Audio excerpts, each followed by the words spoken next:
Welcome back to another episode of Hit Pause MCU, the Marvel Cinematic Multiverse podcast that never freezes. I am joined once again by Sam from Maclunkey Squadron, Maclunkey.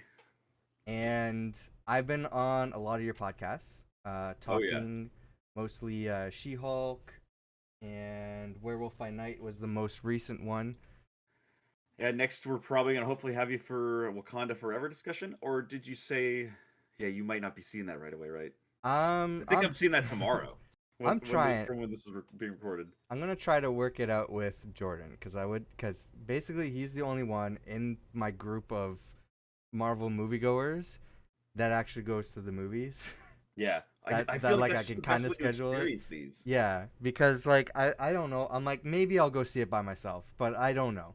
But like I've heard everybody else is really like, good things already. Like I it know. has only been out at this point for like a few days, and Yeah, holy, like the hype around it is like pretty hype. lucky so far because every one of these movies where I've had to wait until it's on Disney Plus, has been spoiled for me. Like Really. yeah, like terribly. This one, not so much. Now, it could be because I'm not on social media as much anymore. Yeah, like But that's a good point actually. Like I haven't really thought about that. I usually get a little I remember the Thor Ragnarok spoilers being pretty bad for me on the internet. yeah, Like I saw that movie like pretty quick too, and it was still like spoiled. I haven't seen anything for this movie, and that's pretty awesome. Like yeah, I'm pretty excited to go in and be like, what yeah. is So this gonna be? I'm lucky so far. Now, the one exception is and I know it's going to be spoiled for me this movie because the biggest thing it's not even social media. Like social Okay. media, they're pretty okay with like you know what this is a spoiler, or you can mute stuff whatever you want to do. It's YouTube and it's the thumbnails. Yeah. Oh, That's what that gets me. And I'm kills me, on dude. YouTube all the time, especially for like podcasts and stuff, or I just have things. And just in my feed, there's the thumbnail or there's the title. This is what this sets up. And I'm like, why? Why do you have to put that right in the thumbnail? Game of Thrones season 7 was really bad for that. Like I remember seeing so many clips before I watched the episode and being like, "Well, that sucks that I know that's going to happen." How great. Yeah. And so the thing is, I don't know exactly what's going on in the movie in Black Panther. I know that the post credit scene, there's something that sets up another movie. That's all I know. And I could be more specific than that, but I'm not going to. So I will say to everybody, this is a Marvel spoiler podcast, but we're not going to spoil We're Black not spoiling Panther. future We're things. Yeah. not. I don't think we're even going to be talking about Black Panther. We do have some Black Panther topics.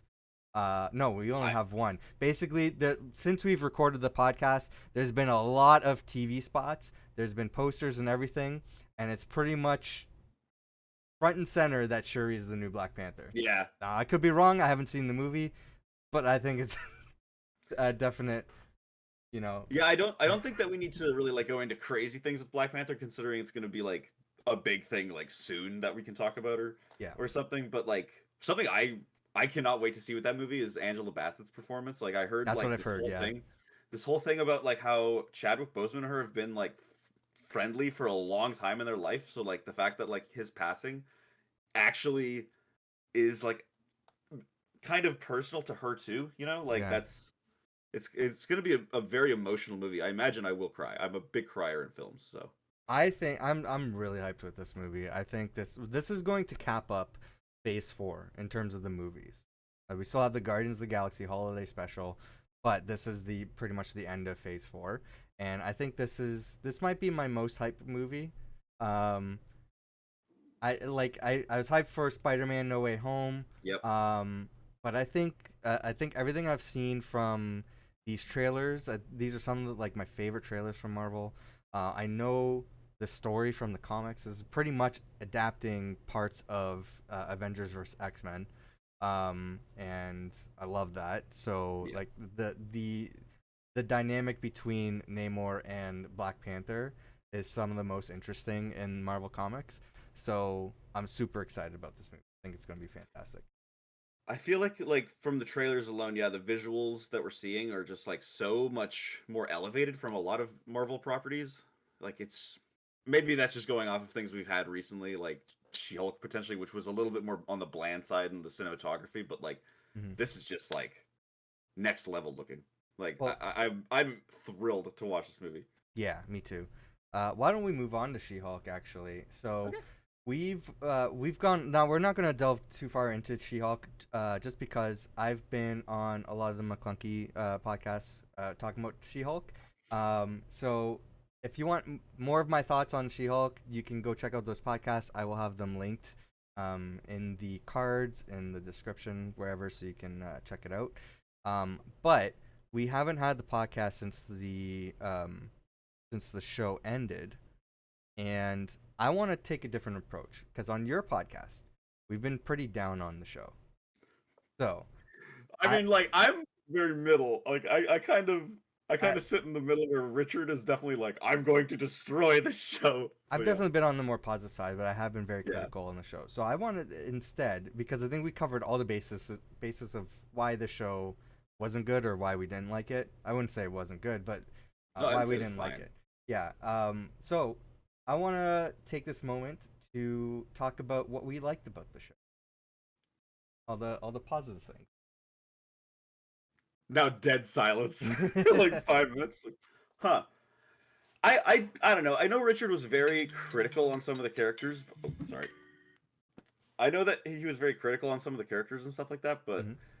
I felt like the writing was still very like up and like upbeat with like the rest of Marvel's kind of content. Like it felt very in universe.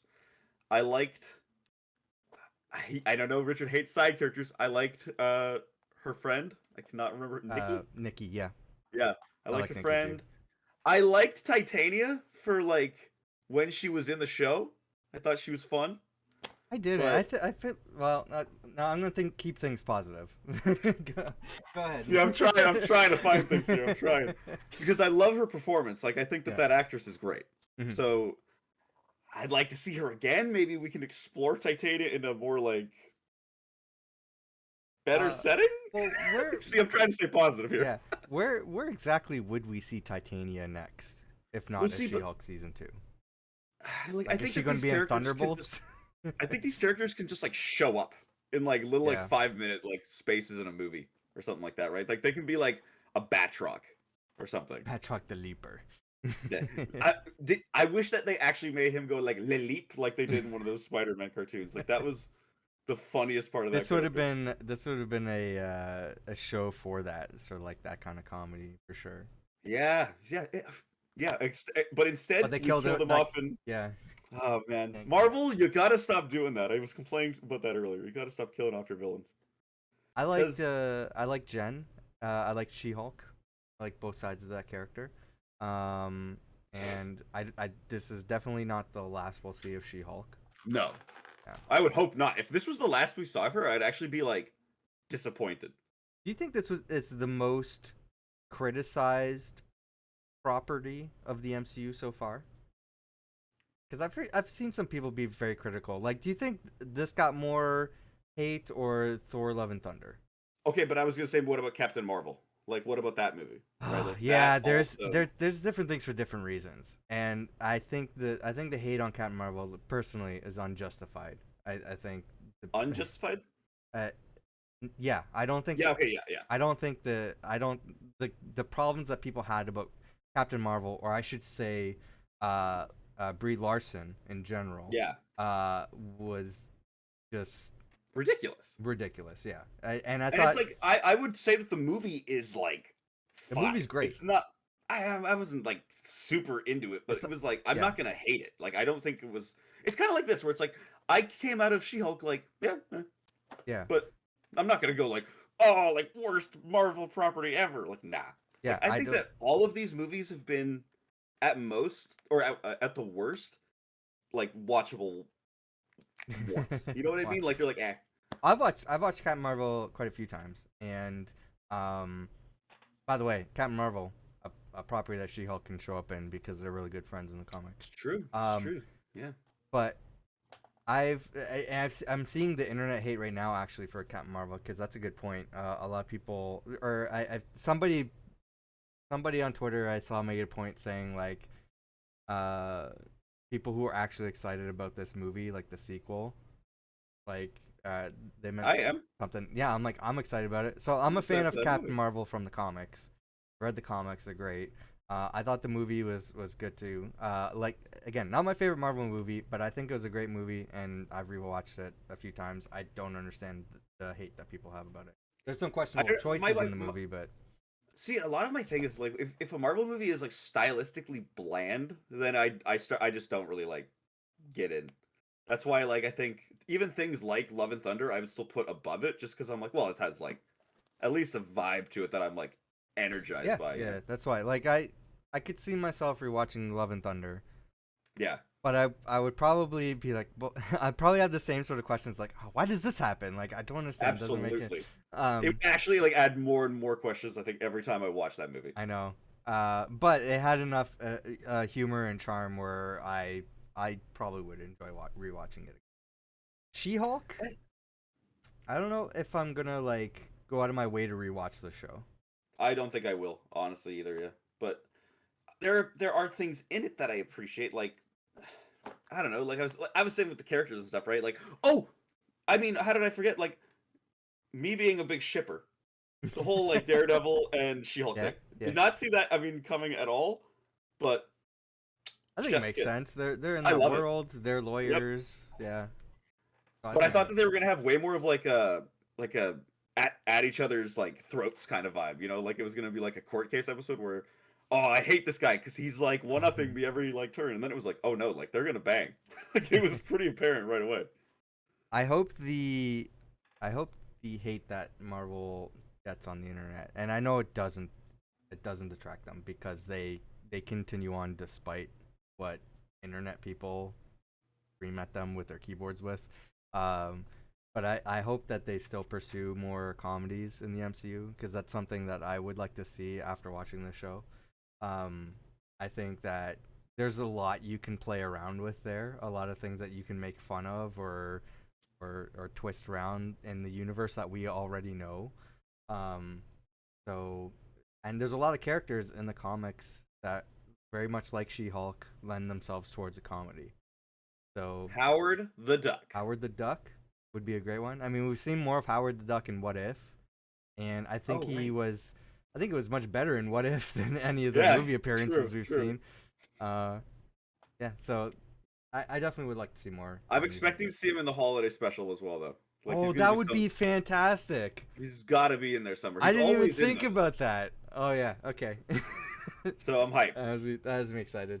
They Uh, didn't put it in like the starring like all these characters. Like even Cosmo got a shout out, so I was like, okay, maybe Cosmo's not. gonna But have a bigger role, and I'm excited. That's probably my favorite Guardians of the Galaxy character. So I'm like, why is it just related to a cameo in these movies? Why not is he have finally Cosmo? gonna speak? Did they like confirm that? Yep, has a voice Okay, actor.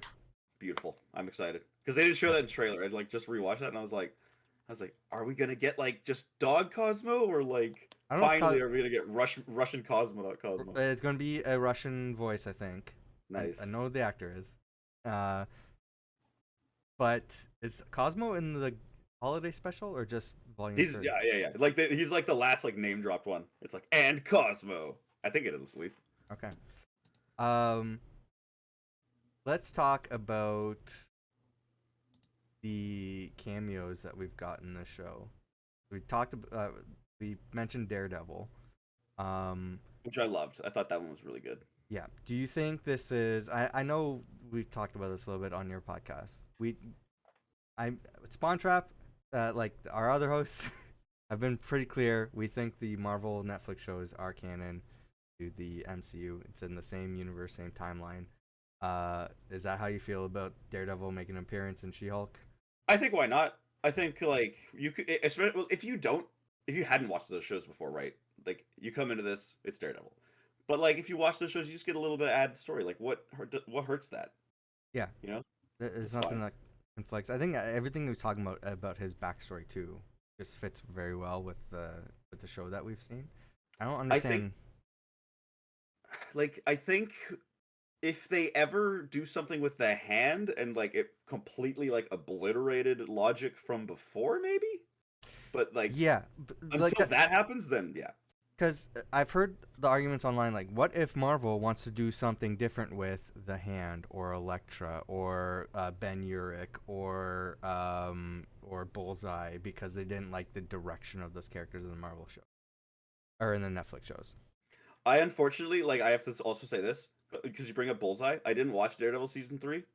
Can you remind me what happens at the end of that? Like, for Bullseye specifically. Like, is he dead? No. Okay, well then I'm like, why not? Like, he can come around. Yeah, he can come back. So we're under the assumption that the Hand is gone, and Elektra's dead, and what was the other? Ben Urich. Why does Ben Urich need to come back? Oh, yeah, like that's whatever. Karen's taken over the role. Just have Karen be Ben Urich. And he had an emotional arc too with that Yeah. whole thing. Like, I think that'd be fine. Like, he doesn't need to come back necessarily. No, yeah, I think his story arc for season 1 was handled perfectly. Some people disagree and they're like, oh, we need Ben Urich in the MCU. I think I don't know. I think that kind of ruins his arc in the first season if you're just like bring him back just to decanonize that show. Feels kind of weird. Feels like, kind of pointless. What would he do that Karen's not already doing? Like, but I don't know. I think like keep the Karen because Karen was a great character in the first place too. Like, and then giving her like that role, I think is perfect. Yeah. But are they going to bring back also? Because I feel like they talked to Rosario Dawson recently, didn't they? Because I think she was getting interviewed while on the Ahsoka train or whatever. Yeah. And I don't think that she said that they're planning to get her back or anything like that. And that's kind of unfortunate. I recently went through all of like the major like I'm rewatching the Netflix series with my brother, like watching them for the first time. And I'm going through. We just finished Iron Fist season 2. So I'm like going through like all the characters. Like, okay, what characters or story points or whatever are in these series that we could potentially see coming back in the MCU. Is it Kun Lao? Is that what it is? Or Kunlun. Kunlun, yeah. For Kunlun. Iron Fist, that place is destroyed. Doesn't need But to come like, back. oh man, see, that was the bummer of Iron Fist. I feel like they like ruined a lot of like cool things that they could have done for that character. Yeah, it's definitely a controversial show, but there's a lot of stuff about that show that I want to see come back. Was it destroyed? My interpretation of what happened there at the end. Season 1, Davos went back to Kunlun. Actually, I think both the characters, Iron Fist and Davos separately, tried to go back to Kunlun because the gate was still open, and they found everything. Everybody had died. Everything was destroyed. See, like what I remember watching that. This is totally like, for some reason my nostalgia has changed this. Apparently, I remember them coming to like kind of like an empty crater looking thing, of like where it might have been, and I interpreted that like it changed dimensions. You know what I mean? Like how like it can like kind of be somewhere else. The gateway to Kunlun appears every so often. Like it's a long time. That's why Danny came back into to New York after that long period, because he discovered, hey, the gate's open. I can go home. So he went home to New York and tried to like rekindle his relationships with his long lost friend's family. But he at that point he abandoned his post. His job was to guard the gate from the Hand from entering in. Friend Davos went to go look for him to bring him back. He's like, no, I'm staying here. So the gate was left open. The Hand came in and just destroyed everything because he wasn't there. I feel like that wasn't that well covered in that show. Spoilers for season 1 of Iron Fist. Yeah, I mean, but see, like Iron Fist is definitely one of those things that I think if they were to like retread that, I think they could kind of be like some of that stuff. Nah. Because if it's gone, I feel like that's kind of lame. Well, I don't know, because we have Paolo, I think it's called, in Shang-Chi, that kind of is very similar in that aspect. Yeah, sure. It's like it's another reality that appears. I thought that when we went there, like in Shang-Chi, I honestly thought that it was gonna be like, oh, this is Kun Lao or whatever, or Kunlun, yeah. And fuck, that would have been awesome. But I think like Iron Fist is Well, I'm not a reader of the Iron Fist comics, but I have read like the crossover stuff and everything. I only read like one Marvel Now Yeah. run of Iron Fist, and it was kind of eh. The way that I will say that having watched I don't want to hang too long on Iron Fist, but I will say the way that the season 2 ends is fantastic, and It was good. like teased up a season 3 that I was dying to see. I'm like, that sounds like an amazing season 3, and then it got canceled. Well, like So, that's like I would like to see that aspect of it picked up. Yeah. But like just because like they could do a Marvel thing where it's like, oh, it was destroyed, but like somehow. so my like, thing, like, so there's a Daredevil tie-in to She-Hulk here. So, I think it's an 18 episode oh, season for Daredevil, which we're not fans of. I it's think crazy. I think I'm trying to think like why are they doing 18? It seems weird, and we're assuming they're an hour each. Are we? I'm assuming they're an hour each. I think the I Netflix hope that shows they're are like like an hour. 30. Holy. 18-hour-long episodes. What are we doing? And They're trying to fill up because Marvel's like we have a specific story. That's why like the shows have been the lengths that they have been, right? yeah, There's a specific reason why they're doing 18 episodes. And I'm wondering if this is going to be a reunion show of reintroducing characters that we haven't seen show up in Marvel that's a Studios genius MCU idea. proper. That's the way That's of like lengthening it to create separate stories to bring these characters back and reintroduce them into the MCU. I actually love that idea so much. Like, because you could do like, because if it's 18, I don't know, I'm not good at math. Like 6 episodes, 4? Is that how that 6 times 4?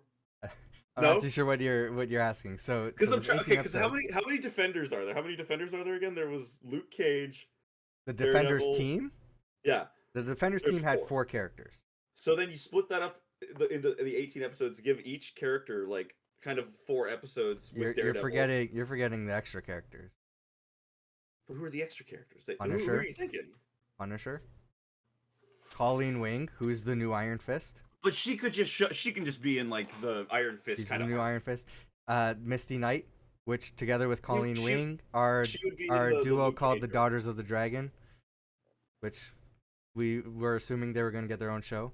Luke Cage and Iron Fist, we assumed we were going to get a Heroes for Hire show. When that didn't happen, oh my god. I don't think that like so if Marvel's going to be like, hey, we're doing a Daredevil show. We're also doing a Luke Cage show. We're also doing an Iron Fist show. I don't really see them doing a Luke Cage and an Iron Fist show. So No, if they they were to bring definitely those have to do characters Heroes back, for they Hire. would have to be for Heroes for Hire. And then man, I have to rewatch Defenders or something like that because I don't remember how good the chemistry was between Luke Cage and Danny in that I thought it was good. show. Yeah. I can't remember, and because I remember they started out kind of course, doing like the whole "I'm gonna punch your face" Yeah. thing. I think the better chemistry is there's an episode with Iron Fist in Luke Cage season 2, and I think that shows the chemistry of those characters the best. Okay. Yeah. Because like and like for sure with what you're saying, they can't do those separate shows. Just put them together. Heroes Yeah. for Hire. People who know will be ecstatic. So. What about the cameos for the Hulk, Abomination, and Wong? Those are the other cameos that we got in this show. I loved Abomination. I loved his little change, although I will say, I get that it's an accent, but it's like it sounded so much like Korg that I like could not get it out of my It's head. a British Like, accent. I know, but it's still like it's kind of up there like this, like he's just kind of happy, you know? Yeah, Like, it was changed because in the movie he was much more serious and It's like, dark. I am going to destroy you, Yeah. Hulk. Yeah, it's like, okay, scary. But I think that, like, it was all a transformation, you know, like, physical. Even in it's Mental. so weird too because even in Shang-Chi, when he was like grunting or whatever, it sounded like It's true. Abomination from the Hulk movie, and then in this show Maybe he he turns was into channeling some Abomination of and that, it's right? his same voice. I'm like, so which is it? Which voice does he have? 'Cause I guess they're kind of trying to, like, infer that, like, the smart Hulk kind of thing, right? He's taking that time to be, Yeah. like, I'm like Bruce, I can just talk like my normal self. But then even in, I guess he's just, like, gone through a total mental change. That's the problem, right? Because Yeah. I'm thinking of 2008 Hulk, and in that movie, he's just, like, terrifying. He's like a guy you would not want to have a conversation with. Yeah, I mean, these were as a comedy. You know, when we see Abomination again, I don't know if he'll have that same tone or not. I think it depends on the context of the story that they're telling. I'm also still shocked that we didn't like that it didn't somehow lead into Thunderbolts, him being announced, like that he was like in the background of that, like how they revealed the picture of all the people. I mean, I thought he'd like fade in. I was assuming he would be in Thunderbolts. I don't know so much anymore. It would make sense, but Knowing what we know now, though. knowing what we know now. Wait. Which one is Harrison Ford in? Which one is Harrison Ford in? Harrison Ford will Captain be in both. He will be in both. Okay. I don't think he's been announced for Thunderbolt. The movie is called Thunderbolts. He's going to be in Thunderbolts. He's gotta be like on it though, right? Yeah, but I don't think Abomination has any sort of attachment to Thunderbolt Ross anymore, because he was. I mean, at that point, so his story in the MCU is that after the events of the Incredible Hulk, in which he was working for Thunderbolt Ross, they had him contained, like they took him down in Harlem, and then the World Security Council wanted to push Nick Fury to get the Abomination to join the Avengers. Explained in the one shot, The Consultant, if you haven't watched that yet. And that's when they don't do those anymore, do they? They don't do them anymore.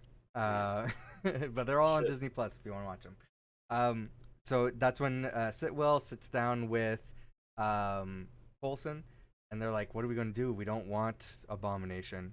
Let's get," because they had to ask General Ross, who had captivity of Abomination. They're like, "Well, we need to ask him. Like, we're being forced to. That's what we're doing.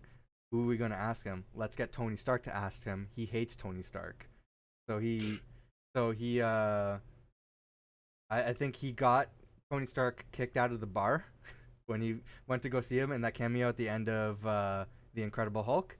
And then Tony Stark bought the bar and demolished it. And that they couldn't get Abomination afterwards, so that's when they pursued the Hulk. That's why the Hulk is in the Avengers. Then Abomination was frozen in a cryo cell, controlled by S.H.I.E.L.D. I don't know how that happened. Did they show that in Agents of S.H.I.E.L.D. or something? They when mentioned did that it. happen? They mentioned it. Okay. I think there's some tie-in comics too or whatever, but that's when they mentioned it. Then S.H.I.E.L.D. got dissolved after Captain America: The Winter Soldier. And then he's been in this prison, the Department of Damage Control, which I don't think was a thing until after Endgame, right? So he must like. Well, I mean, wasn't it? No. I think that you saw it with the Spider-Man. Yeah, Spider-Man. Yeah. So in 2012, like they were already a thing, I think. Okay. Yeah. So at the end of Avengers. Is he not on the raft? He's not on the raft. He was in the prison in Department of Damage Control. You're right. Yeah, no, I remember now. Yeah, so I don't think he was ever in the raft. The raft, I think, has 4 characters. I looked this up recently. It has 4 characters that we're aware of in there. There's Zemo. There's I forget who else. One of the Luke Cage villains, Diamondback, in there. Really? Hellcat, or Trish Walker from Jessica Jones, the 3rd one. The 4th one. What? Yeah. I totally missed that development at the end of her show. Then end of season 3, yeah. She goes crazy. Jessica Jones is like, "I can't control you anymore. You're going to the raft." Man, that's brutal. Well, her character went through a downward spiral. And then I can't remember who the 4th character is. But I think there's like 4 characters in the raft that we know of. There's probably other people. Yeah. Well, like as far as Abomination goes in like She-Hulk, I felt like he was there for us as like people who are gonna be like, oh, the show's gonna end in like a fight scene, like CGI thing, and it almost did. Almost did, yeah. Almost set up as a joke, yeah. Yeah, but like, yeah, I mean. And then he's related to the Hulk character, and so we're bringing back all these things. And that's I was their like, tie-in, right? Good. Yeah. I liked it. Like, I think it was a good idea to finally bring him back. Because isn't he, like, Hulk's main bad guy? Like, yeah. Yeah, so like That's never. like one of the ones that you think of when you think of Hulk, Yeah, because he's basically Hulk. yeah. There's Hulk with like skin. Absorbing Man and some other characters too. And then like either I always get these two mixed up. It's like leader or master, right? It's whatever his The name is. leader, yeah, yeah. Leader. Leader's the other big I one. I don't know why I get those two mixed up. It's just like Uh, two like they have like the name that is like a synonym for each other. that's yeah. There's also like the collector and the Grandmaster, Yeah, who dude. are I Oh think my. they're brothers, but they're very similar. Wait, but aren't they in the comics? I thought they I, were related. no, I think they are brothers. Oh, okay, okay. Yeah, yeah. In like the MCU though, or like just in the I comics? would assume so. I don't know, man. Like I don't it's just know. so like out there. Fair enough, but Yeah. Uh, yeah. I just have some notes here about like stuff in the show. The comic book inspiration. I think they've, despite the criticisms, I think they've held true to the character from the comics, oh, absolutely. and a lot of the motivations from like inspiration and everything from the comics. There's a lot of references to stuff too. The this show being an MCU tie-in, like a lot of the MCU references, which just being a complete contrast to Moon Knight, I found very interesting, especially coming out one after the other. And the one thing I want to talk about, did you like any aspect on the villain? So you like Titania. Oh no. Okay, we're gonna get to some things that I didn't like, and I know we're trying to be positive, but I like Titania, but I don't like her as like a villain necessarily. I like her as just like a character. Just a character. Like when she Valley shows up Girl and is kind like of. villainous, Yeah. it's like well, this is stupid kind Like of, her but as a like comedy relief, or yeah, like kind of yeah. like this comedy character that just is like I have superpowers too, and what the hell, She-Hulk? But like not when she actually is prevalently doing evil. It's like, you suck. Yeah, she Uh, kind of. I felt the same way. but like villains, like what do we got? Like intelligentsia, really? Like, come on. Like, not to be that guy. I don't really have anything positive Eh, to say about the villains. The Wrecking eh. Crew, I think, were as much as a joke as I think the Wrecking Crew is in general, even from the comics aspect of it. They were. I don't think they were handled well in the show at all. What was even the point of them? They could have Um, just been anybody. yeah. So like, why? So yeah, And then yeah, like I don't know. intelligentsia, like literally starts is like going somewhere, and then just It wasn't literally is erased. they teased them little bits and pieces in a few episodes, and then they made him the focus of the last episode, and that didn't even matter. Like the Yeah, so it last just felt episode kind of retconned itself. boom, just like Yeah. down immediately. Like, what was the point of that aspect? I guess to just show how we can erase plot lines now, Yeah. but and just to be self-aware of like how we are not doing anything unique sometimes. You know, we're like, oh, this feels the same. And it's like I don't know if I agree with that sentiment though when she was like, this feels like a super soldier serum plotline. I was like, kind of different though. It's like he's literally a green ogre. He's becoming Shrek. The problem is they're going to be using this plot line more in the future, so it's In kind what of capacity? like, Like, what do you mean? well, that it's going to be the plot line of the next Captain America. I Oh, would okay, imagine yeah. it has some sort of relevance to the Thunderbolts if they're going to put Zemo in that movie, because he's very much against all of those characters except for Winter Soldier, I guess. But I don't know. Yeah, he seemed to kind of shift around there at the end there, and I was like, okay, Well, kind of weird. he still has the mindset like super soldiers shouldn't exist, and his whole goal is to get rid of them. But he made his peace with the Winter Soldier. But I think anybody else on that team of Thunderbolts, maybe not Yelena, because she's not a super soldier, she doesn't have superpowers. But like anybody else But on that team, like he um, would probably want to kill. what's his name? Yeah, okay, yeah, I see what you're saying now. Pretty much anyone else on the team. I was gonna Yeah. specifically focus on the Russian guy, but I can't remember what his name No, was. like Right they all have superpowers. They're all Yeah. super soldiers except for the new Black Widow. now. That's So gonna be a little bit. I can't wait to see him like if he's in deal the with movie, that. it's not. Yeah, Wait, I thought he was, isn't he? they haven't announced him in the movie. People are assuming because that character is in the comics. That the team that they've announced is not the Thunderbolts. It like any of the Thunderbolts iterations. They're just Huh. like they're the MCU Thunderbolts. Interesting. Yeah. So Like that's what's crazy is I keep remembering that picture, like the promo picture of the Thunderbolts, and I Yeah. swear I saw him, but like apparently not. Yeah. It's like my mind keeps tricking myself into thinking Might that have been Abomination Photoshop. is in that picture. There's like some photoshops of Thunderbolts like adding stuff, I think. But I get got by so many things on the internet. yeah. I love the episode with Daredevil. Yeah, that was probably the best episode. The frog guy too. I hope he shows up. Yeah, in the future. See, and even going off of the cinematography stuff, like in that episode, I could feel that there was just unique camera things being done in the lighting for sure. If you pay attention in the lighting to the like they made focus when there's green lighting, it's reflecting on Jen's face. When there's red lighting, it's on Daredevil's face. That looked really cool. It was awesome. Like the set design of the like what do you call his lair? The lily pad. The lily pad. That I love that. I'm not gonna lie, I'd like to see more like villain layers in the MCU, like some like really, really like goofy shit. Was he trying to be a hero or a villain? I think he was like I'm a hero, but he was like very bad a villain layer, and he had henchmen and yeah, like he's very villainous.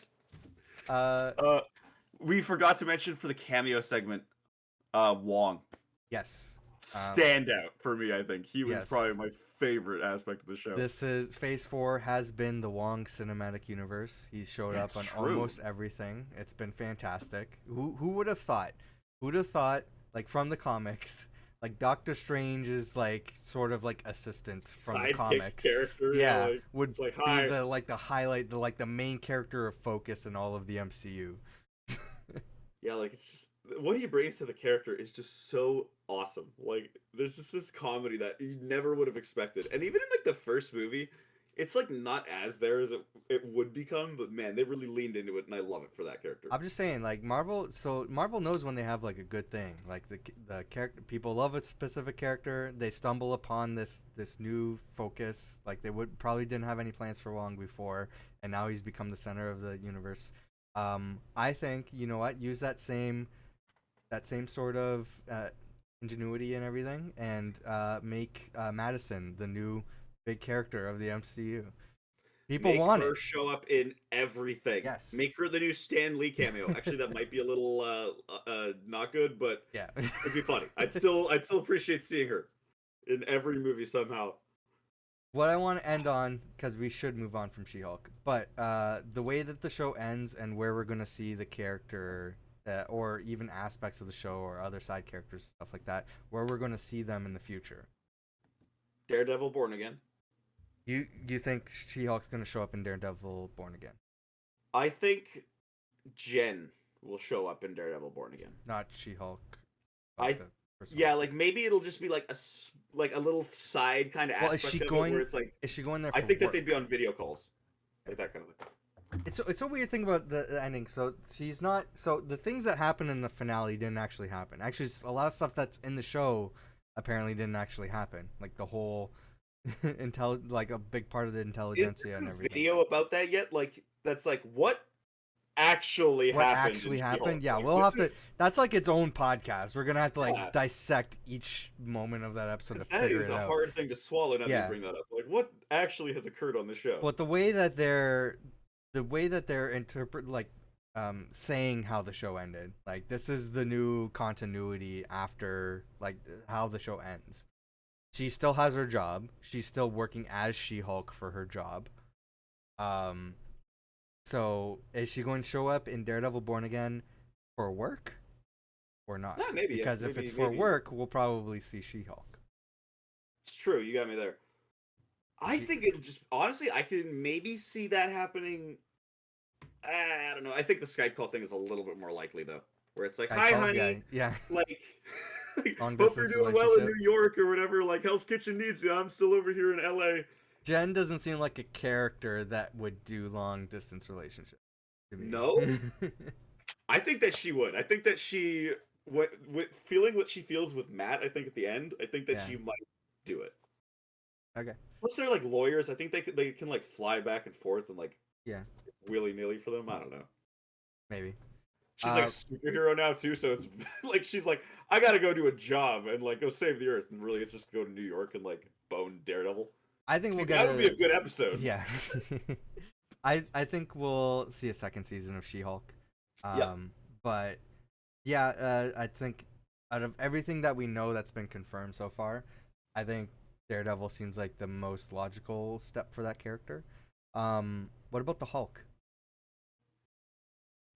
We got that tease at the end. He has a son. Um, where are we going to see him next? Man, this is so hard. Yeah, no, because we're trying to look at like what's been announced and what we know. And I don't know where to put that character. The only thing would be Avengers, right? One of the Avengers movies. Yeah. Because they have that whole like Universal thing, right? Still, and how does that work with now having Scar? Like, is he now our own, or does he still belong to Universal in a sense? So that's a tough question. Yeah, it is weird, isn't it? I'm under the fact that they made a She-Hulk show. Okay, I'm yeah. under the impression they have the rights thing figured out by now. Yeah. And they So- just have a Hulk thing, and we can do like kind of the other people.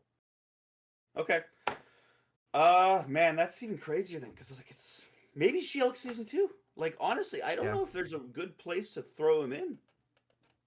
I think it would be Avengers. I think Hulk might be mentioned in Captain America.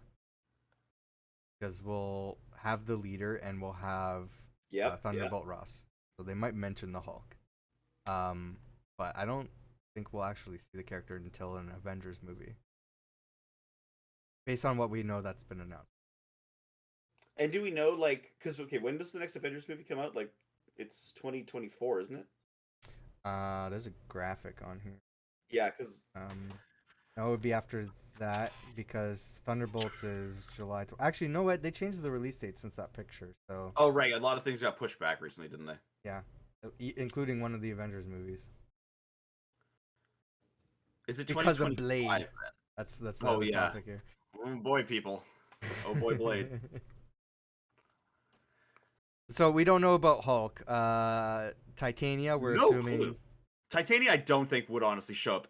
I would like it because I'm a fan of these like smaller characters potentially appearing. Like, I like comic books for when shit like that happens. When like you're like, oh, randomly Titania showing up in this Spider-Man comic, and it's like, whoa. So Correct. like things like that where it's like have her be like a villain in like the beginning of something. I don't know. Yeah, like a little throwaway character, like that Spider-Man just whips up or whatever. It's like What about the Wrecking Crew? never again. Never I think this again? was- You think they're done? I mean, like maybe, but like it just felt What- so. So we're assuming that 3 of the 4 guys are still part of that intelligentsia group, and they're still rocking the Asgardian construction crew equipment. But one guy had a change of heart. But then would they like still? Because was intelligentsia like completely wiped from the plotline, or how did that work? I think they exist, Okay. but wait, they didn't go after her blood. She like didn't want. I don't know. I don't That's know. what I mean, right? It's I'm like, so does confused. that guy even exist now in the plotline? Like, what was his name? The love interest? That, in all honesty, folks, my Josh. biggest criticism of She-Hulk is not making that be like a little bit of an emotional arc. You know, like where it's like, okay, maybe this guy does actually like her, and is just doing this, and then it's like, oh, now I like people. Like that's like basic emotional writing, and they didn't even try to do anything like that in the show. Yeah. I don't know. Let's move on. She-Hulk, thumb side. Thumb side. I agree. It's not my. I'd say it's the bottom of my Phase 4 list, but I didn't hate it. I thought it was. I thought it was enjoyable. I don't. It takes a lot for me to hate something. There's one episode I didn't like of the show at all, but otherwise, I thought it was okay. Sorry, and which episode was that again? That was the wedding episode. Oh, see, I kind of enjoyed that episode. Yeah, like I just Yeah. like I like the vibe of her being like confident as She-Hulk, and then like it not working out at all in that capacity for her. Yeah. We're gonna move on to just talk a little bit about Werewolf by Night. Mwah. yeah. Chef's kiss. Actually, no. Like we went through a whole lot of detail on your podcast, so I don't want to. Let's keep this one short here. But yeah, I don't know. What do you think of Werewolf by Night? I loved it. I thought it was awesome. Like, I think more of this kind of special content from Marvel would be cool. Like little dissections, hour-long stuff for certain characters that don't need a whole show sometimes, but maybe just a little drop in of their story. I thought it was cool. Stylistically, I'm a big fan of horror, and old horror especially too. So Yeah. the fact that this was black and white, mwah. I can't chef's kiss enough for this. Like it was so good. Is this gonna be a rewatch for you? Oh yeah, I think I might actually even watch this like on Halloween. It's like around like October. I think I'm gonna do the same thing. This is gonna be my Halloween show. This one's been interesting. It's been like it has been rumored for such a long time, and it didn't get announced until like right before it was out, and there was like no marketing for it. I'm pretty sure it was you that made me aware of this project in the first place on this podcast. Like we learned about it together because we did the live reaction to the Disney Plus announcement or the Disney Day, whatever, and then the trailer for this dropped, and I didn't have any sort of opinions of it. I'm aware of the character from the comics, and Elsa Bloodstone, but I don't think they really announced that this character is going to be in it from the rumors. But they dropped the trailer. And I'm like, well, now I'm excited because this is so different from what we're used to. I do think it was unfortunately placed with the marketing because, like, yeah, like it just didn't get enough hype. I wonder how it did on like a viewership basis and like how Disney would deem it a success or failure on that. Like, but yeah, it was good. I thought it was like, I mean, like a lot of people are gonna probably point out too that like it's not as scary as it could be. But people, like, it's not. We're not gonna see like a genuinely like face ripping. I say that actually, freaking Man-Thing was like burning people's skulls from their faces. Like that's pretty intense, isn't it? Like yeah, but it's all black and white, so it's like it's not as gruesome. Like there was a lot of blood on the screen, but it's like fake or CG blood, and it didn't really look as gory in black and white, I guess. And it was like, even if it had been colorized, like nonsense. It was kind of nonsensical violence a lot of the time, which I'm fine with. I'm not like complaining about that necessarily. I'm not one of these people that's like wanting Marvel to go R-rated for just the sake of having more blood because I don't think they need to. Unnecessary. Yeah. I don't think more blood makes a film better. But like, there was a certain shot where in the hallway scene, I think everyone that scene is gonna know what I'm talking about, where fighting, like he goes and tears through a bunch of people in the hallway. Yeah. He specifically, like, it's a move that I still don't really understand. He like just touches a guy's patch on his chest, and suddenly there's like a whole rib cage that's open. And it's like, that's like, how did you even do that? I think they're trying to showcase the strength of that character. Cartoony violence, but it was, yeah. It's Marvel. Like, I think Man-Thing is going to be the big thing to bring up on this podcast. We've talked about Man-Thing in the past, and now we have him in the MCU. Proper. Not just a face. Yeah, he's been a background mention since Iron Man 3, and I had it in my notes here to go through that discussion, but you guys asked me on your podcast, and I went through it, so go listen to my explanation. Go check out there, the Maclunkey Squadron because I went through Man-Thing's entire journey through the MCU that you're probably not aware of. So we should make that a short if possible. A short, we should just like edit that down and be like, yeah, this is where MCU's or Man-Thing's been in the MCU. Richard on our show, like his reaction to that alone was just hilarious. Just like, you are blowing my mind right now, dude. His reactions are great. So now I will leave it to you because just to give you a little bit of context, there's been a lot of news since our last podcast. We have so much here, like I don't even know where to begin aside from our main topic. So what do you just touched on a little bit of a thing, like with Blade? Yeah. So let's jump to Blade. Blade has been on pause. Hell. It's in hell. Yeah.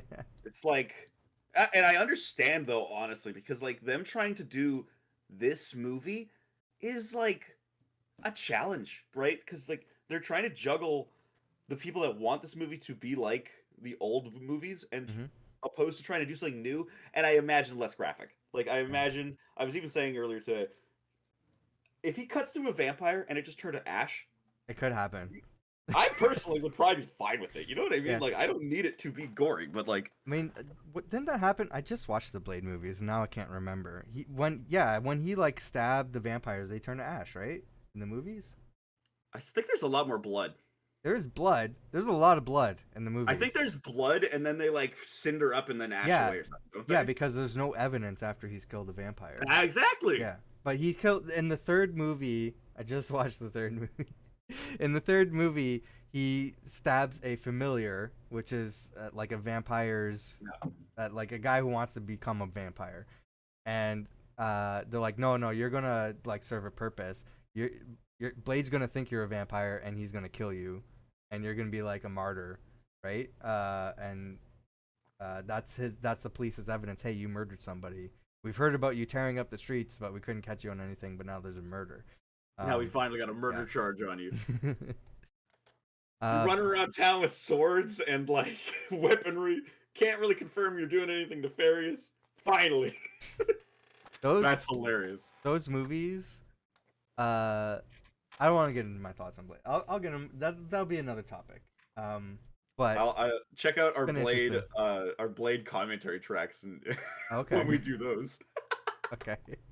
But yeah, I just rewatched through the movies, so I have some thoughts on the movies, but that would be a topic for another day.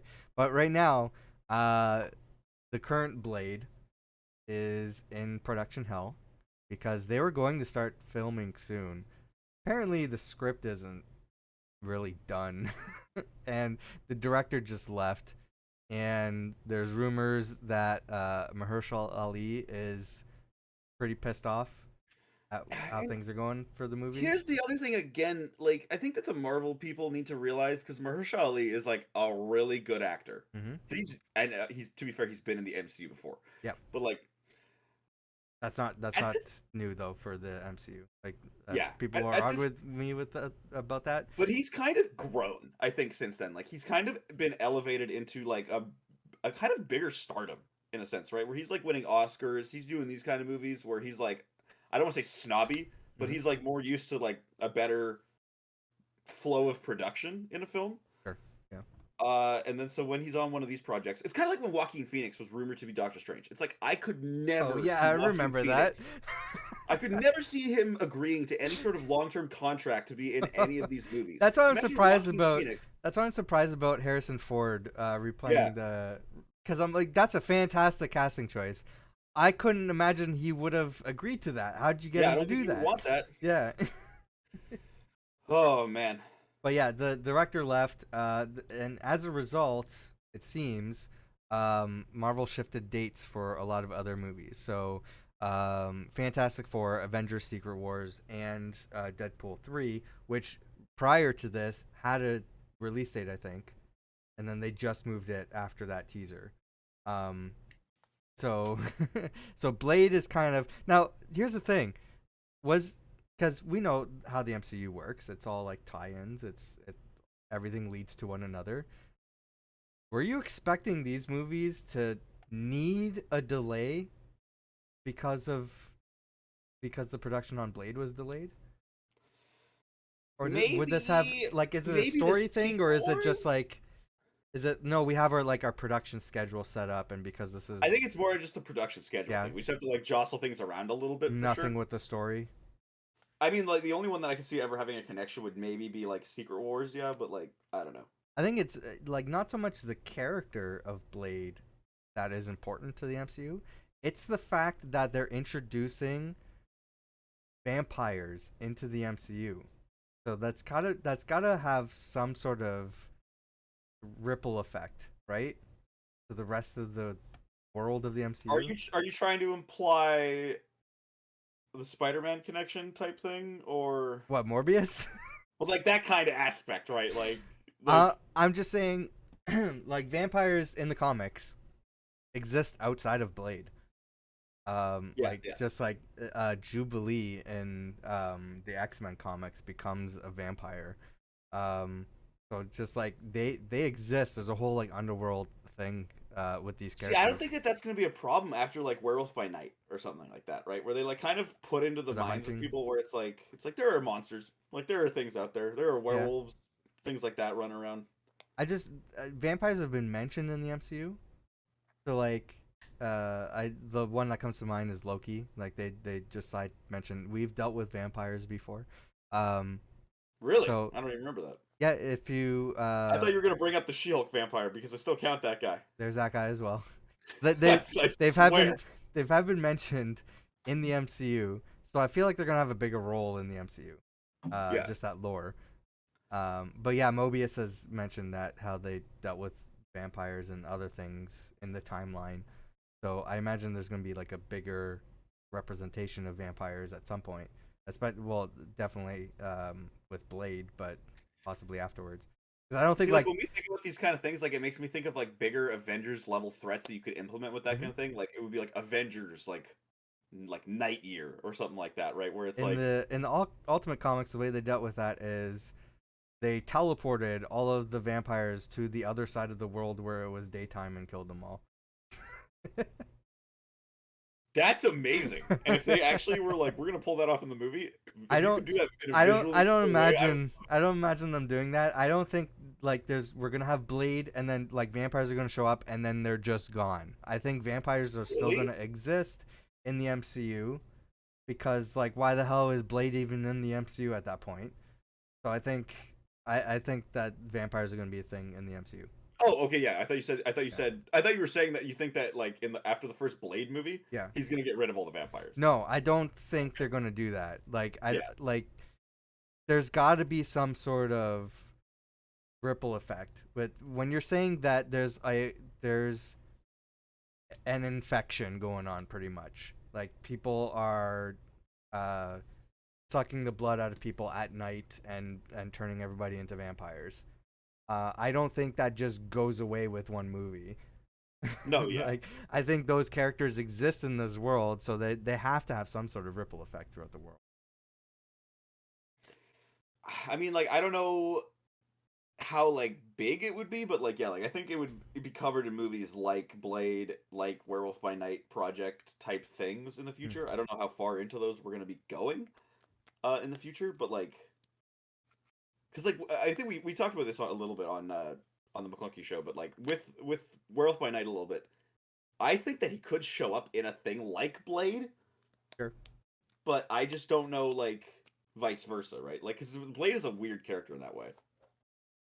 Yeah, I really don't I have love much this else picture to that you. add. I love this picture you got up here for this. This is like I know This this I is didn't make not like this. That official. somebody else made this. This is yeah. This isn't like official or anything, but like this looks This amazing. is a Photoshop. Yeah. This is one of those things that would convince me. I'd be like, oh, whoa, like look at this promo picture. Dang. Well, yeah. These are the kind of photos that you see on the clickbait social media accounts. Which, by the way, there's been a lot of that lately. I'm not mentioning any of those rumors. I think there's one that I wanted to bring up in this list here just to like dismiss it because it was like a big thing. I can't even remember what it was. Is there? I know that Marvel recently has been not really going for like name directors. They're going for a lot of like unique directors that have like not a lot under their belt. Mhm. Is there anybody like that you can think of stylistically, director wise, that you'd want to try to do a Blade movie? Whoever directed the John Wick movies. Oh, I don't know that guy either, but yeah, like that would probably be pretty dope. Like I think that he would nail the action in those movies. Actually, I think he said something though, didn't he, recently about not wanting to work with Marvel? No, he said he wanted He to was open to it. do. He wanted. I can look it up. Okay, maybe that was the thing because he was talking about the Blade movie. Maybe you're right. It might have been Blade or something else. Because yeah, I remember him saying he was like, I wouldn't want to do this unless it was this, and maybe it was Blade, but I don't know. I'll see if I can find the article because I think I had it as a story here that which we never got into. John Wick It'll 4 never. director. No. I don't know. I might have seen It'll it never in happen, Discord. but my hope would be like Robert Rodriguez. That would be an amazing director for a Blade movie. After he dabbled with Disney, especially with Book of Boba Fett. It wasn't really my favorite thing, but it shows that he's in with them. So Robert Rodriguez, you got a great style for like that kind of flashy stuff. Let's go. I mean, he made Spy Kids and stuff too, so I can't really say it would be Oh, amazing, but like oh, this is from like one of those clickbait sites, The Direct, which I hate. But their headline is Marvel Studios turned down John Wick director's offer to reboot Blade. So it might have been what? Blade, yeah. So, well, look, if they're looking for a new director now, and this director, well, maybe they just didn't like his pitch. If this story is Man, true, because like this is from The Direct. they gotta like do that. Like if he's coming back after this new announcement with the director stepping down, like I would come back and be like, I'm here, I'm ready still. Maybe they I'll have do a like Blade. Marvel has like a specific vision for Blade that doesn't go with what the director wants. I wonder how much Mahershala Ali has to say about that too, in a sense, right? Because I I think he would has a lot imagine of he pull. has. Yeah, I He imagine he has a does. lot of pull in this situation, Yeah. because even with what we're hearing, like the fact that he is like vocally kind of upset about the Yep. situation, right? Where Hmm. it's like he will have that kind of sway. I don't think I've heard a lot of other Marvel actors have that kind of situation in a Marvel movie like that, where they're like, "Oh, I'm pissed." Maybe Well, Scarlett Johansson, like after like well, the Black Widow situation. that was a different situation though. That was a Yeah. monetary thing. Um, yeah, you're forgetting about the first Iron Man movie. Who's oh, yep, never mind. Yep. Cuba Gooding Jr., you're Yeah. right. Never mind. Well, that guy was crazy. also, the first Hulk movie. Yep, okay, yep. Shit. Phase 1 was filled with this, you're right. Yeah. Damn it. Let's move on. What do you want to talk about next? Alright. Let's talk about the Agatha House of Harkness news. Because I'm still calling it that, because like I'm still shook that they changed it, because to me that is such like a backpedal on the fact that that was kind of a ridiculous name. We have some casting news for Agatha House of Harkness, some of which I'm excited about, but I think it paints a clear picture of what kind of show it's going to be. It's one of which I am elated about. I have these. So the first one is that the character on the left there is Joe Locke. Not familiar with him, but a lot of people are assuming, and there's been a lot of the fake headlines going around, that he's gonna be playing an older version of one of Wanda's kids. But there's no source on that. It's just assumptions.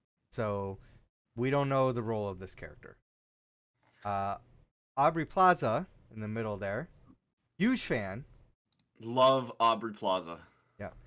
And I believe the actor on the right is Sashir Zamata. And I think all of these characters, maybe not, I'm not so much on Joe Locke, but I'm pretty sure all these characters are experienced in comedy. This show's going to be a comedy. It's 100% going to be a comedy. Man, that's such a bummer in a sense to me. We also have like director news. Or no, wait, is this more casting news? Yeah, this is more casting news. Ali On and Maria probably pronouncing those wrong. Sorry, and who is? Do we have like directors on this or anything? Like anyone leading the show? I don't know, but it said. Oh yeah, maybe. No. Oh, so Catherine Hahn said that in like a interview or whatever that the filming is going to be starting soon. So I imagine somebody's. I don't know. I didn't hear any announcements on who's directing. Plot kept under wraps. That's literally what it says under the description. That is hilarious. Is it gonna be like WandaVision, where we don't know anything until the show's out, and we're all like scratching our heads, like, what is this? Like, what's the mystery? We got series writing credits. Jack Schaefer. I don't. Who worked on the first WandaVision? Oh, he was also okay. Hell yeah! I mean, if we can do that vibe, then I'm in. Like, because WandaVision was probably one of my favorite Disney Plus shows in general, I'd say. Mm-hmm. Same. So I'm excited for that. I know that you think it's gonna be comedy, but I honestly I think Aubrey Plaza's got like range, man. I think that. Well, no, yes, she does. She's fantastic. I'll watch her in anything. But I think what we've seen so far, based on the show, even Catherine Hahn, it's screaming comedy to me.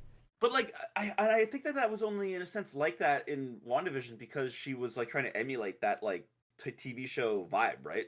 So but in the last couple episodes, she was down to earth per se, but more real, right? Sure, yeah. And Catherine Hahn's got range too, and I love Catherine Hahn. A great actress. This is why I'm looking forward to the show. And they've included Aubrey Plaza on this as well. Absolutely stoked for this. I have no. This is one of the two shows that I'm like super like not into. Yeah.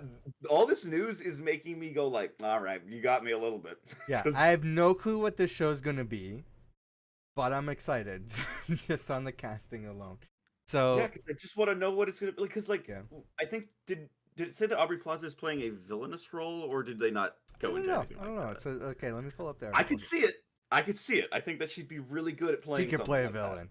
She that. can. Like Isn't the role that she played in Legion wasn't necessarily like antagonistic, but she definitely was like that kind of evil, like kind of pixie character. Like Right. like, and I can see that translating to this. uh Werewolf is the werewolf by night. He's gonna show up. Werewolf by Night's gonna show up in this? I could see that. That's my This prediction. is a show about witches, Yeah, you know? I So could I could totally I see could that see coming that. I Like, wouldn't be this is my surprised. next prediction. I don't know if I said that on Maclunkey. This is what I'm saying. He's Okay, next- there you go. That's where we're gonna see that character Put next. my foot down here. Put my werewolf paw print down. I think it's gonna be a comedy. I think just everything about it screams comedy to me. I'm not convinced otherwise. So, but we don't know anything about the show yet. It'll be as much of a comedy as I think WandaVision was, because there were still funny things in that show. Like it was still a comedy, but it was also terrifyingly dark in a lot of ways. Yeah. The best parts of that show I think came from like the first 3, where it was like mystery and horror at the end of it. Kind of like at the end of the first episode when they were at the dinner party, there was just that like silence, and that was enough to be kind of freaky. Yeah, exactly. You're wondering what the hell's going on, and that kept you hooked. Well, they released the first 3 episodes at once, and Oh yeah, even I totally getting forgot about that. even getting the context of the 3 episodes, you're like, what the hell is happening in the show? But also, it's kind of fun, and it is funny as a sitcom. If you were to just watch it as a sitcom, there's a lot of references and Easter eggs and stuff. There's a lot of homage to early TV sitcoms. I loved everything about that show. And it even had like, now that we're talking about like that scary element that I think Phase 4 has had a lot of, like in the end of that show when all those witches come back to life and are like spooky mummies, like Yeah. if this Coven of Chaos, I did it for you. If this Coven of Chaos can like kind of emulate that vibe going forward and still do more spooky witch stuff, like I'm in. You got me with that alone. There you go. We're both excited. Echo, you still have to do something for me though. You still gotta bring me. You gotta bring me in a little bit with that. Echo, I don't think is on this list. I don't think but Echo is. that is happening soon. Is it soon? Pretty sure it's one of the first. We're gonna get Secret Invasion first. I'm actually really excited about that show too. That looks thrilling to me. There is a note about Secret Invasion I have on here. It is a spoiler. I did see it. I don't know. I don't know if I want a spoiler for the show because it genuinely looks. It kind of looks like. I know you're not a Star Wars guy, but there's the new show Andor out right now, and it's like a kind of spy thriller Star Wars show. I'm not really into it. This Secret Invasion show looks a lot more engaging, honestly, than that show is. Hang on, Andor is a spy thriller.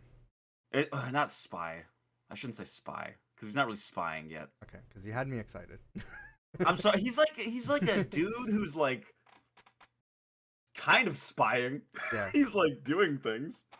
It's not like it's one of those issues that I had with not to go on a little bit of a tangent here, but Disney Plus did this exact same time with She-Hulk and Andor, where it was like 2 shows that were the longest length of each of their properties. Yeah. And it was like, why? Why did you decide to do that? I'll just give a brief summary of what happened here. I'll have the image and the visual context rectangle back so I don't get copyright. Shot alone is so good. I know. Like that right there reminds me so much of like what's that Spielberg movie? Yeah, it's like the alien one. I can't remember. Okay. Goddamn. Here. No, not that. I mean, that is one of the alien movies he did. It's a certain shot of an alien coming off of a ship, but yeah. Go watch this trailer though, because it's great. So Secret Invasion's happening soon after Phase 4. It's gonna be it's either this or What If that's going to kick off Phase 5 for the Disney Plus side. The thing is, Marvel has promotional gifts that they use for the show. So they're like, yeah, this is the official like Secret Invasion gifts that you can have. They accidentally spoiled in a hashtag like in the metadata, the character for Emilia Clarke's character. Oh, So great. so they accidentally spoiled the show or the thing for everyone. So that's why I wanted to bring that up if it's worth talking about or not, because like we said, we're not spoiling Black Panther. Like Because like I can already kind of imagine like I don't even want to say it, but yeah, because like with these gift promo things you're talking about, I imagine that they change, right? Like certain people change. yeah, I think I get what Yeah. you're saying. Yeah, I don't want to like this sucks. This is Okay. terrible. Marvel, what are you doing, man? Yeah. Okay. I don't want to even get me out of here. None of this spoil. Sure. I'm crawling through the vines of spoilers here. We're talking about Wakanda Forever dodging, and like the show isn't even nearly out, and it's already like, oh my god, where? Let's get out of here. What's the next topic? Let's get out of here. Hey, I'll guide us here. There's been some new trailers that we got. Which one do you want to start with? Let's talk about what's coming out next. Let's talk about the holiday special. Okay. So there's a new trailer for the Guardians of the Galaxy Holiday Special. This is the next special presentation from Marvel Studios. Which I also got to note very quickly. I hope they don't really relegate these to just being holiday things, because like they should just do these like at random. I think if the character needs it, throw it out. I think if they're successful, which there's a lot of positivity around Werewolf by Night, whether people watched it or not, I don't know. The people that did loved it. I think this is going to be the next test, because this is well-known characters that we know, and we're excited for the next Guardians movie. This is a tee-up, a sort of an introduction to the next Guardians movie, and it's a Christmas special. What's not to love, So You say that. A lot of people around this time of year are like, Christmas movies. I'm excited. Humbug.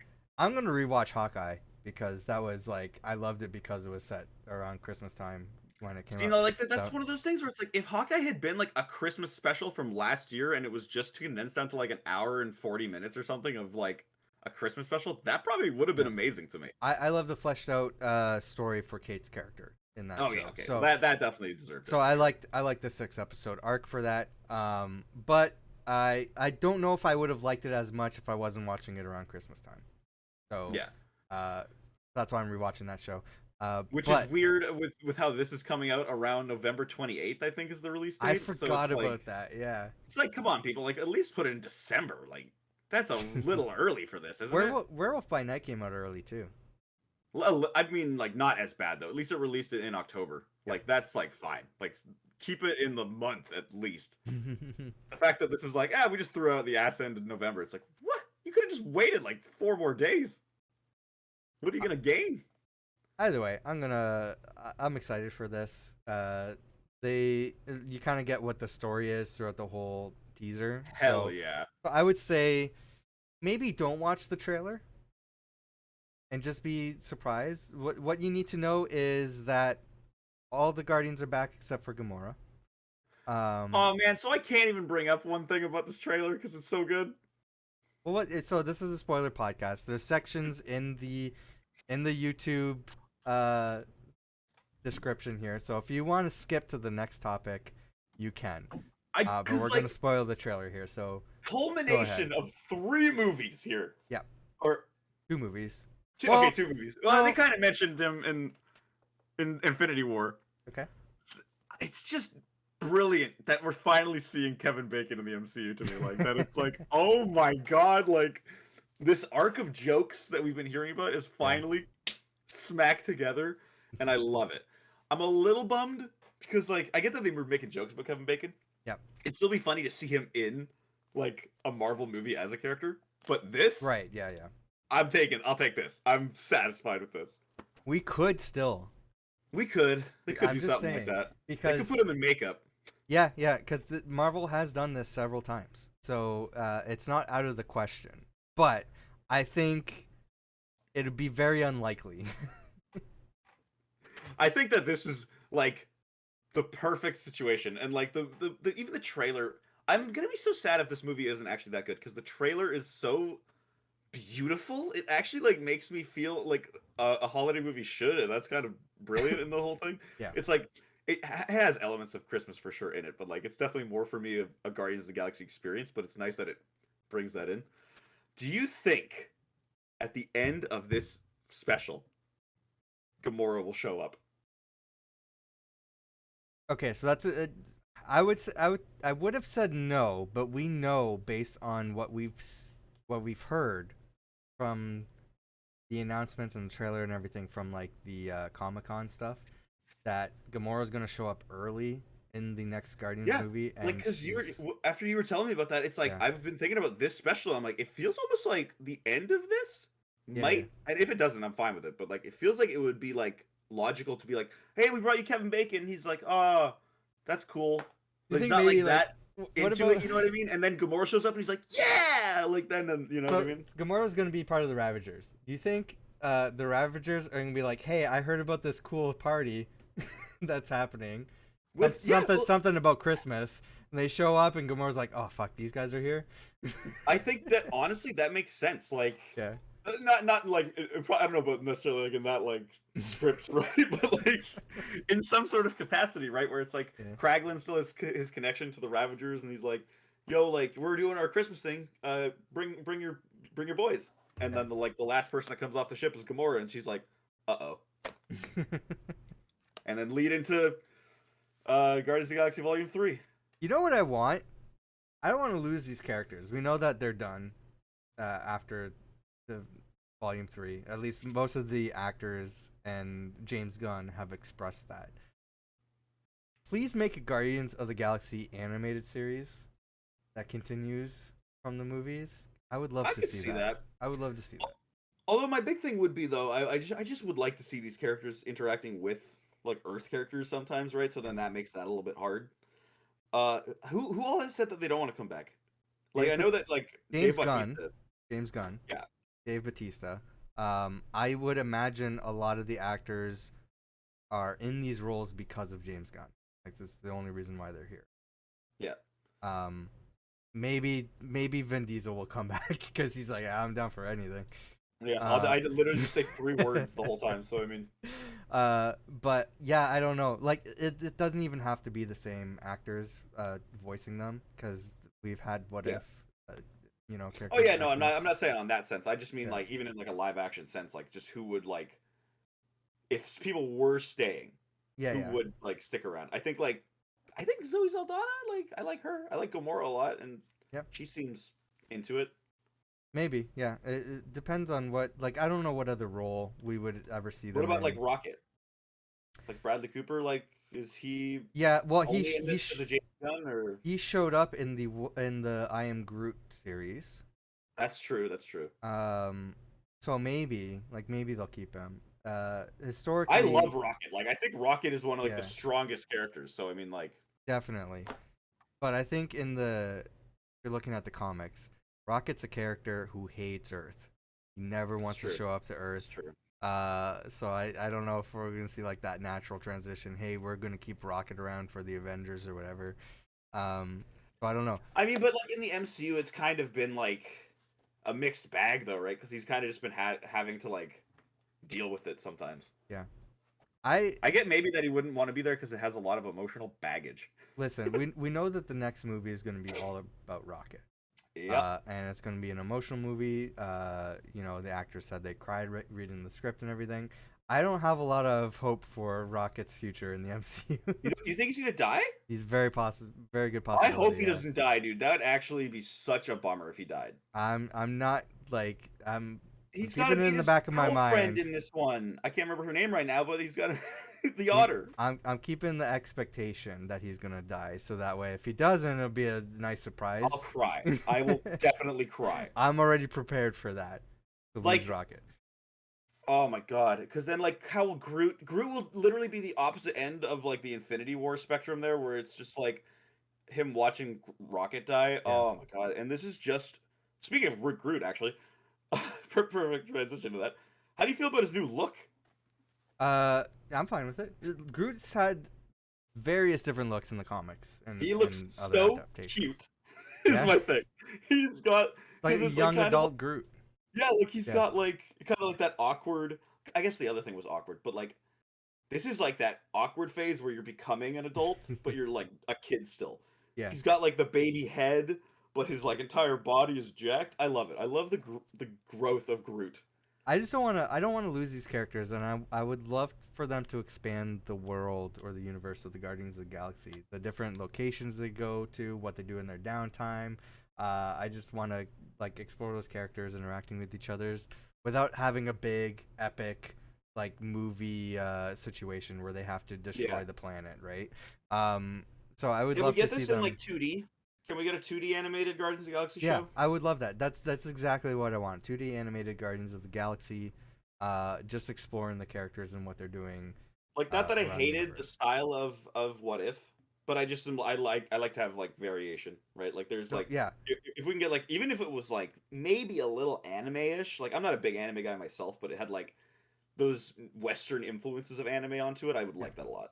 I don't think we need that cinematic look of What If for Guardians of the Galaxy animated.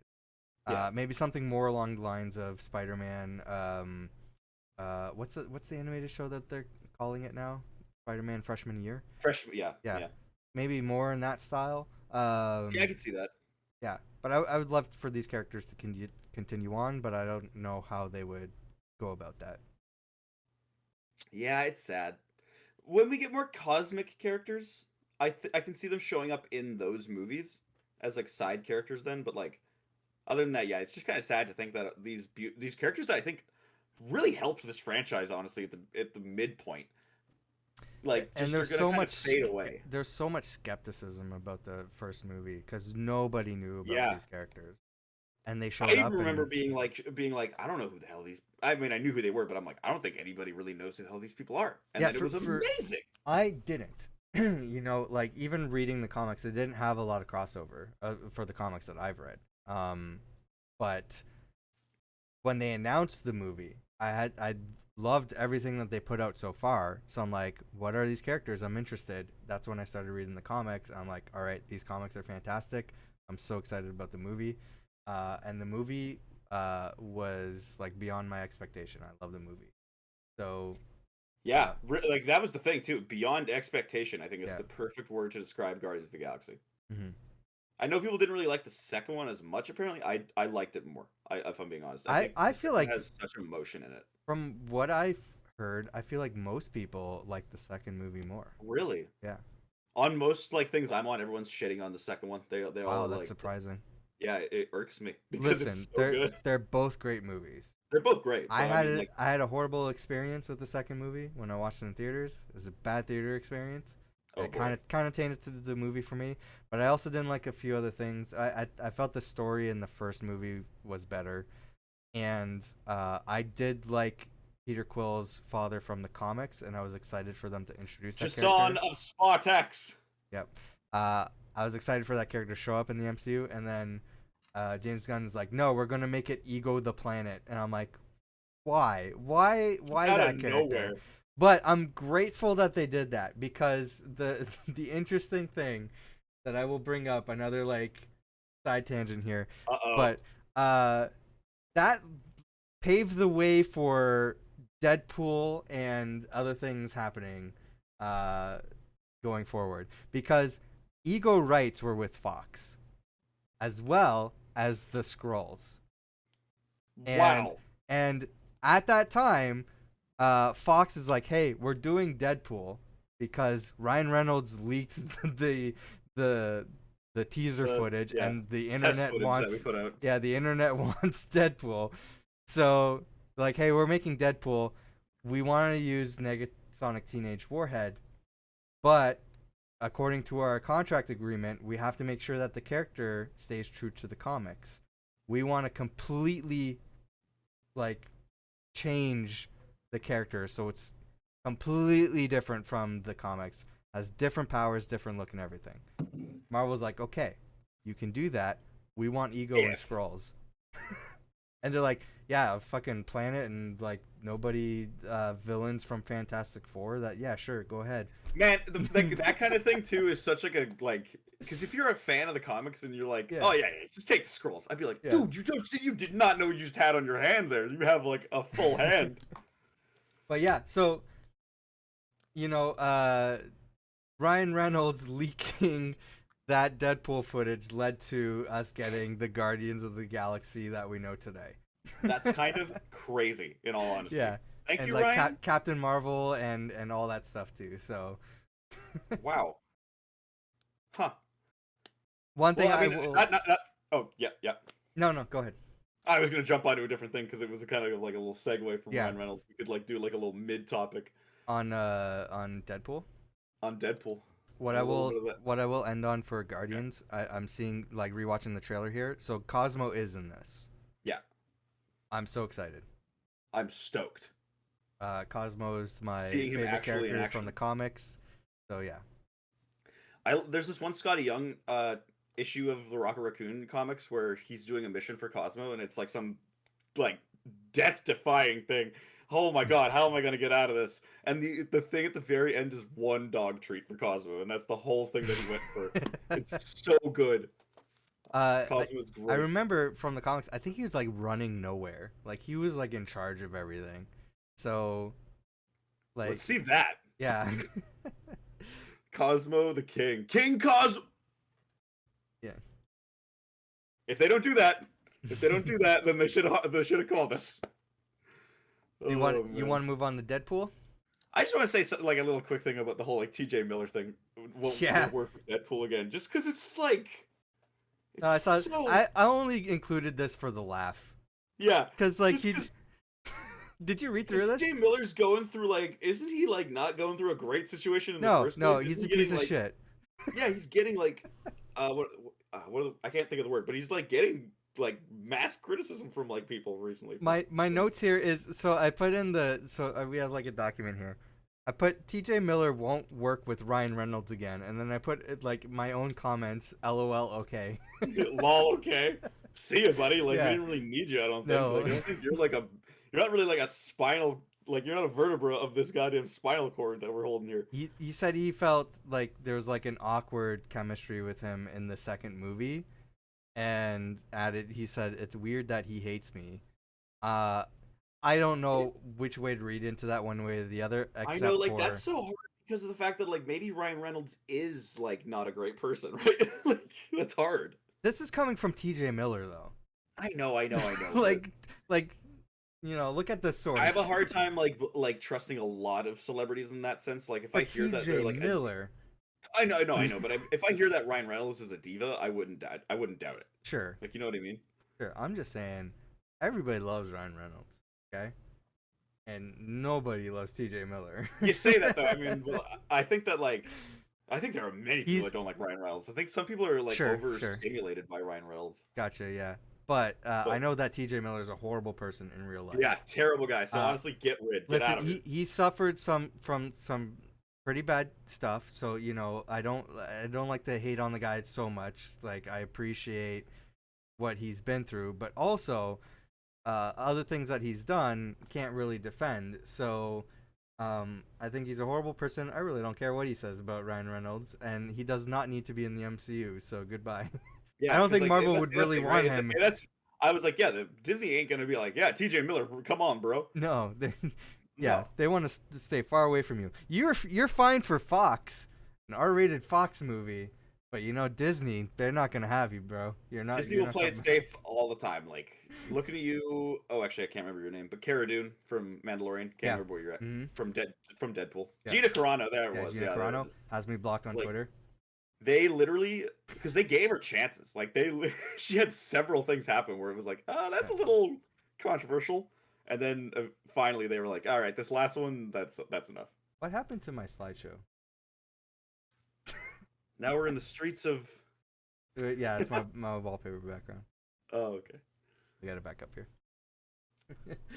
What's not? Let's forget about TJ Miller. He's nobody. What are we moving? You're out of here, buddy. You're out of here. We can jump to the Ant-Man and the Wasp trailer now if you want. Oh yeah, forgot about that. So Marvel released this Ant-Man and the Wasp trailer. Very tiny. It's This is the Ant trailer. honestly, this is like one of the best things ever. Well, they did this for the first movie. Yeah, I think I remember. I don't think they did this for the second movie, but they did do this for the first movie. I'd grab it, but like I actually have a shirt for like one of the Funko boxes that they did back in the day, for Ant-Man, and the whole thing was that it was like a design of like a graphic, but it was super duper tiny, like on the shirt. Like it was like this is actual size Ant-Man on here. I just remember the first time that first tiny trailer came out, on like the IGN, all the IGN comments was like, "What is this? A trailer for ants?"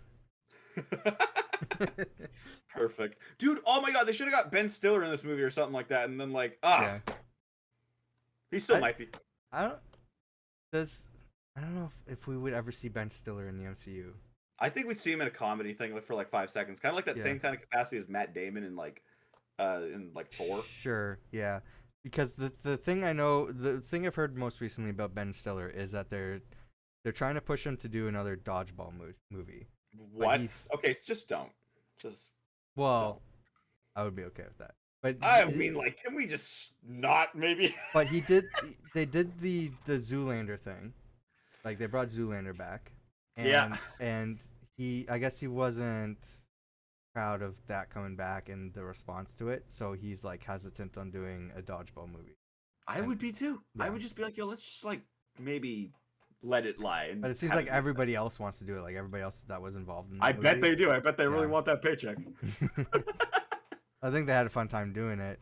Oh, for sure. Yeah. Like, but I think that like now with like the whole vibe around it is so different, right? Because now people are gonna be like, we're making this movie because we know that this is like a nostalgia bait, practically. Mm-hmm. That's my problem with a lot of that kind of thing, where I just feel like it's gonna have no soul.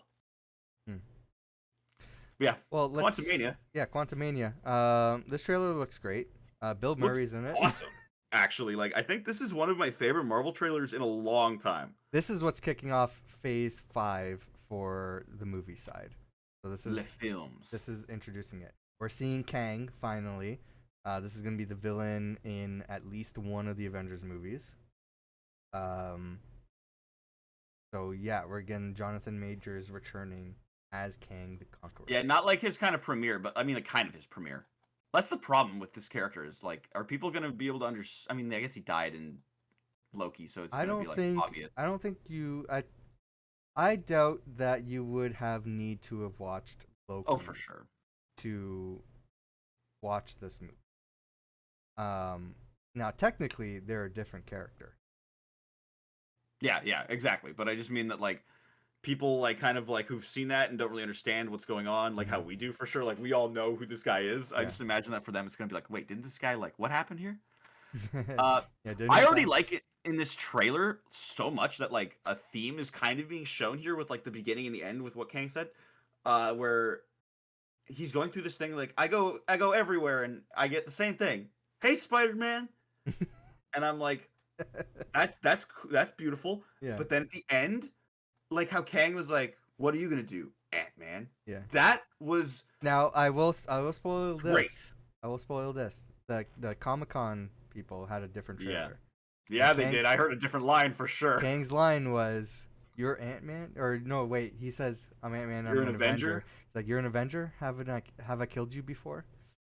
Yeah. I've killed Avengers before, something like that, or something. Yeah, it's dope. But like, I get a vibe in this trailer like that. Like since Scott is going through some like kind of like what would you call that? Like not personality issues, because like it's more about like his level of like fame out there. Like people don't really know him.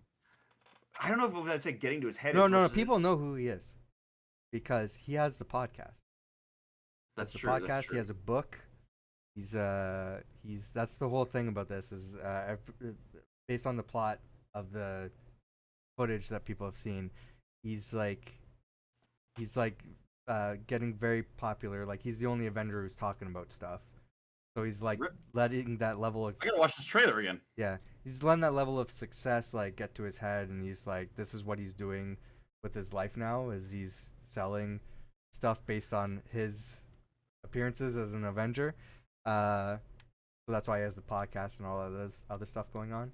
So But it's still like, but it's then I'm kind of confused at what they're trying to say then with this trailer, because like that was the like I see that he's like doing all this like red carpet stuff and he is Mhm. there, but it almost seems like like I think it's the that Wasp. one. I think it's that one character said, "Oh yeah, this guy's Spider-Man." Like he doesn't understand. Ah, man, like that's kind of a bummer. Then I could Yeah, because like I feel like that line with the end yeah, of the trailer too, like made that kind of come together as kind of a thing where maybe like Scott would look to Kang and be like, whatever oh, you're offering me might actually be a good thing.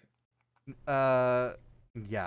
I don't think that's the vibe. I just saw in the shot there, kid had an Ant-Man backpack. Yeah, he does have an. I Yeah, like. Yeah, I'm going through the whole thing, gonna be like, yeah. ah. So, But maybe like people still like struggle with like because Spider-Man doesn't have a brand per se in this yet, right? Like he's mhm. not like known hugely. I'm I would struggling with that. imagine No, he so. is known too. He is known too because he Yeah, was in the goddamn press conference at the goddamn second movie. yeah. Man, this is hard. So, on the Comic-Con footage, it's his family sitting around, like him talking about being an Avenger. Like, oh, you're an Avenger? I haven't heard that like a million times. Like he's going around talking about it a lot. Because like people, that's like he's the only one who's talking about this shit. All the other So then, Avengers are what off is doing other he? things. What is his quandary in this movie then? I don't think he has one. I think this is all Janet and Cassie's story. Huh? So this is sort of going to the backstory of what Janet's been doing in the quantum realm. Yeah, but I And still think that there's like, man, this is the problem with doing these movies like this, where like there are like the titular character and then the supporting cast around them that actually makes up the movie. Where it's like your lead character, your titular character, has no real like development, you know, like and doesn't really do anything. Mhm. He's more of just a watcher to things that are happening to other characters in his movie, and I find that kind of weird. Well, it's even in the first movie, like he was recruited by the actual Ant-Man to you know, get to the suit and be involved in this world. Um so I think he's kind of getting pushed into this reality in the same way. Um I don't know. I don't But at know least in that fully what the movie, he story. was like the character that we were like focusing on. You know, I think since then it has not really Well, I think he's still been the going to be a. case. It's something he's going to be a focus. I think the plot's being pushed by these other characters. So like, the the, I think the movie is going to be a majority in the quantum realm, and Yeah, absolutely. that's going to be sort of led by Janet's character because that's where she came from. That's how they're going to return back. And then Cassie's being introduced as, you know, one of the young Avengers. Absolutely. So Another one. she's gonna have more of a character development in this movie compared to previous movies as a little kid. So I think Which is unfortunate too, though, because man, the little girl actress that they had for her was the cutest thing ever in these movies. yeah. When they time jumped, it was like, oh man. But I think these are the two characters that they're going to more fully develop because they didn't have a lot of character development in the previous movies. But I think Ant-Man's still going to be the focus. He's going to be the one that Kang is fighting, or he's the antagonist for. But I think the plot of the movie is going to be sort of led by Janet and Cassie's characters. Which is also like, because has Cassie shown any sort of like scientific prowess before? No, all we know is that the blip happened and she is 5 years older. So yeah, like that's the other thing too, is that suddenly she's like this like mastermind, like whipping up technology, and I'm like, yeah, like sure MCU stuff, like we can throw it all aside, but that's just to me so sudden of a shift for a character like that. Yeah. Well, we Like, don't I know could have what seen it she's.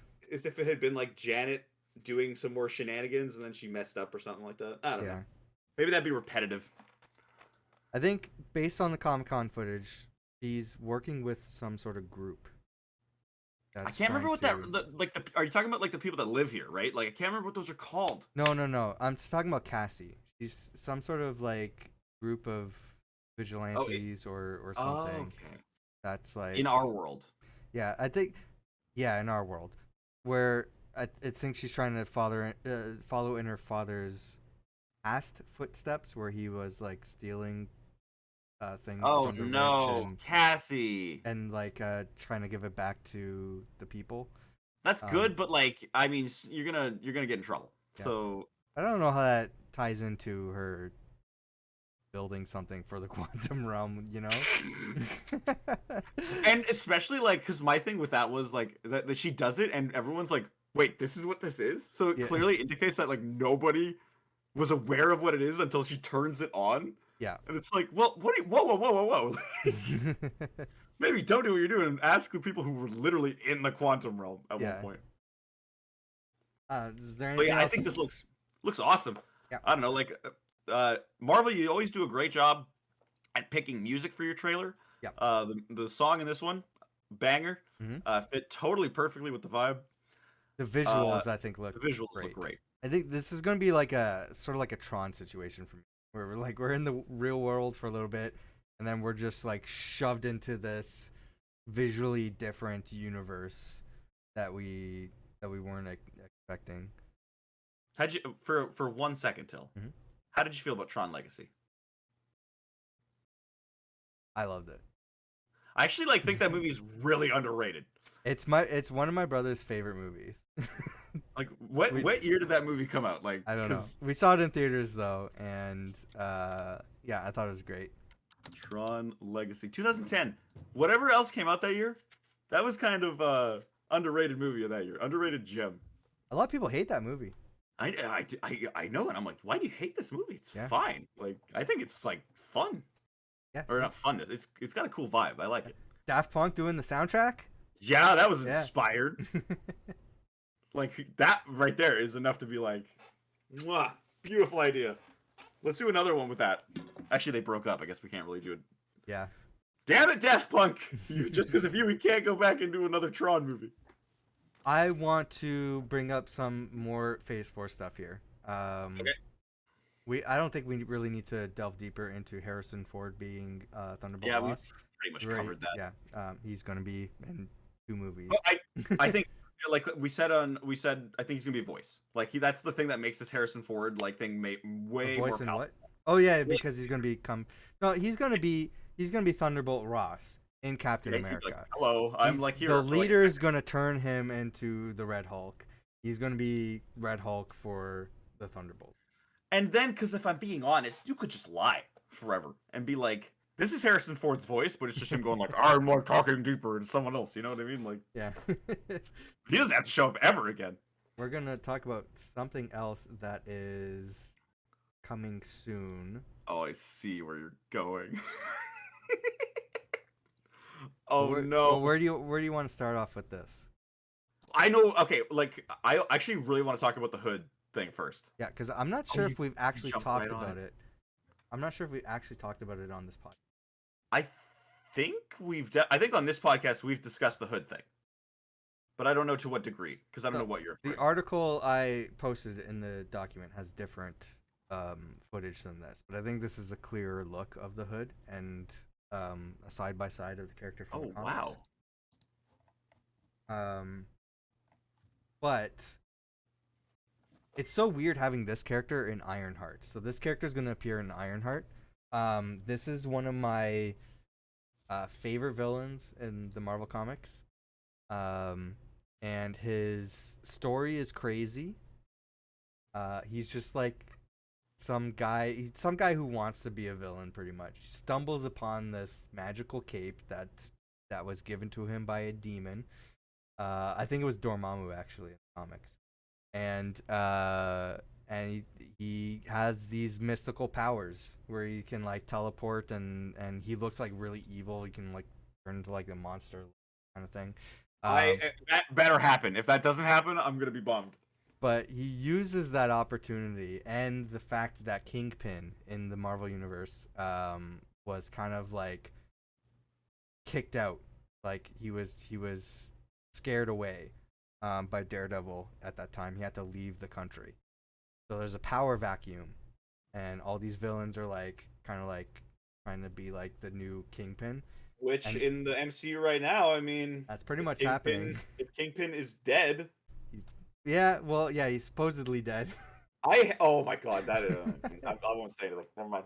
Yeah, I mean that's a I mean, we know his character's returning for Echo and Daredevil Born Again. So the character's not dead. Oh, we do? But maybe like flashbacks or something, maybe. I would doubt it. I think Man, they're not gonna bring that character back right just there. for a flashback. Ooh, okay, no, I gotta say, bad directing choice in Hawkeye to do that, because that was just so like That comes from the comics. Yeah, but it was just made to Which, be like fans are gonna go like crazy. Did he or did he not die? And I hate that kind of shit. I think I think the people who read the comics were like pretty clear. Oh, he's not dead. He gets shot in the eye, and he's basically blind, and he has to like have surgery to get his eyes back. That's not how getting shot in the eyeball works, people. How it does in the comics.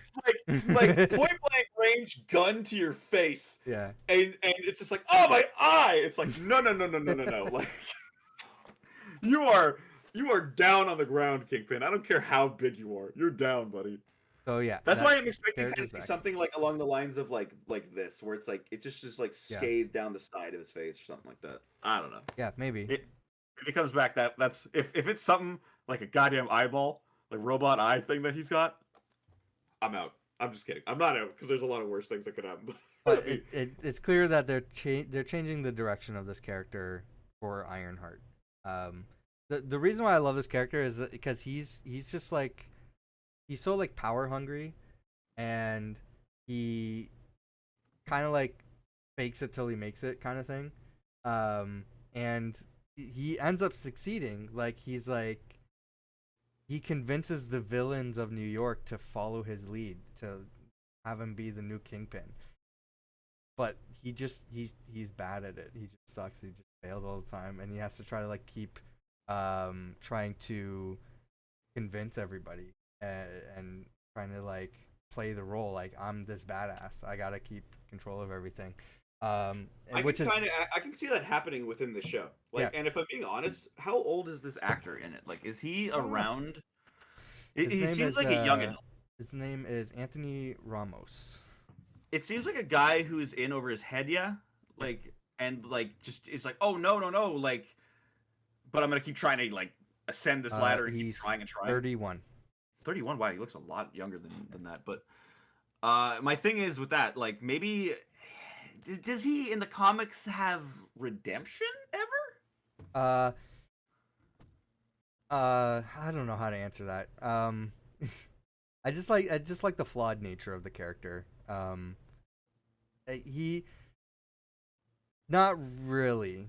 No, okay. Like he gets to a high point, like he's getting what he wants, and then he just fails. Like he just falls like spectacularly. Everything just kind of crumbles around him. But he ends up returning back. Like he's a character that keeps returning. But I don't think he has any sort of redemption. Like, because when I see this in this storyline, I kind of see like two young people who are like dealing with problems, maybe, and like he's dealing with more problems than because he's got this cloak that's evil. That's probably like maybe like, and I hate this kind of plot line, but maybe it's like tainting his mind or something like that. Yeah. And he's fighting against it. I see that kind of thing delving out of this, but I don't know. Again, we have no real idea about Ironheart, do we? Like, yeah, I don't know how this character fits into Ironheart. It's a very not Ironheart character, I would imagine. No, it's not. Like, this is an Avengers character. Like, this is and Ironheart's not an Avenger. Well, I would just even more so say, like, just on the scale of like when I think of these villains and stuff, I think of like this character's technical, so like Iron Man might be like, you know, but like this is like a sorcerer. This is like a Doctor Strange kind of villain. It looks like always.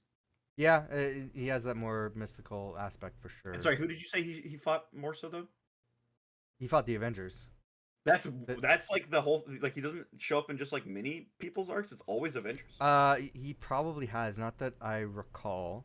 I know him mostly from the new Avengers. That's like impressive to me. Oh, is that like the okay? Yeah, this is the time around like Civil War and all that stuff.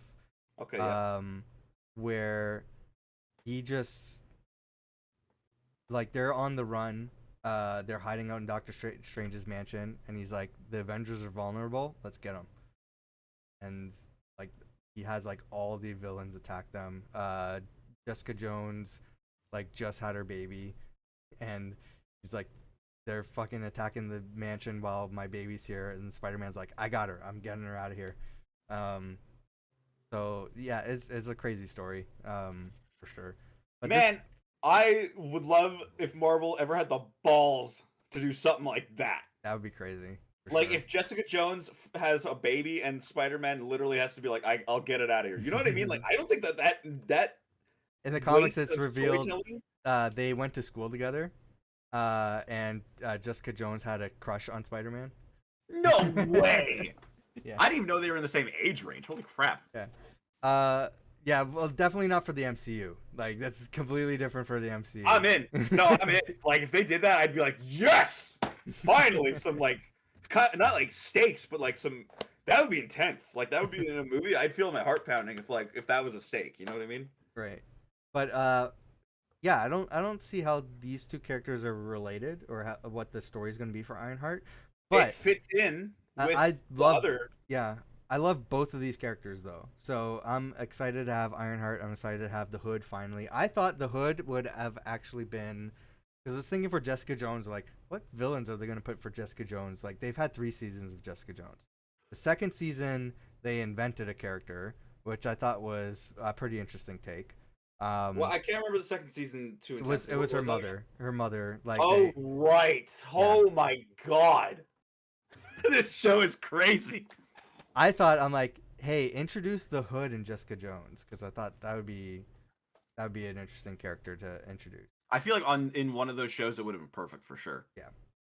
But we're finally like- getting the Hood, so I'm happy. I'll take it any way we can get it. So. And it seems that we're getting more than just the Hood In Ironheart? in Ironheart. It's a rumor. So It's a I don't trust this rumor at all. Oh wow, this slide was right there. Okay, I don't trust That's this rumor brilliant. at all. The only reason I'm including this is because this is the one that's getting traction everywhere. Where actual, like, credible news sources are talking about this, saying that Sacha Baron Cohen is going to be Mephisto. Now, I think he would be a great choice for Mephisto. I don't trust this story at all because I'll pull up the article because I think it says exactly. This is from Deadline.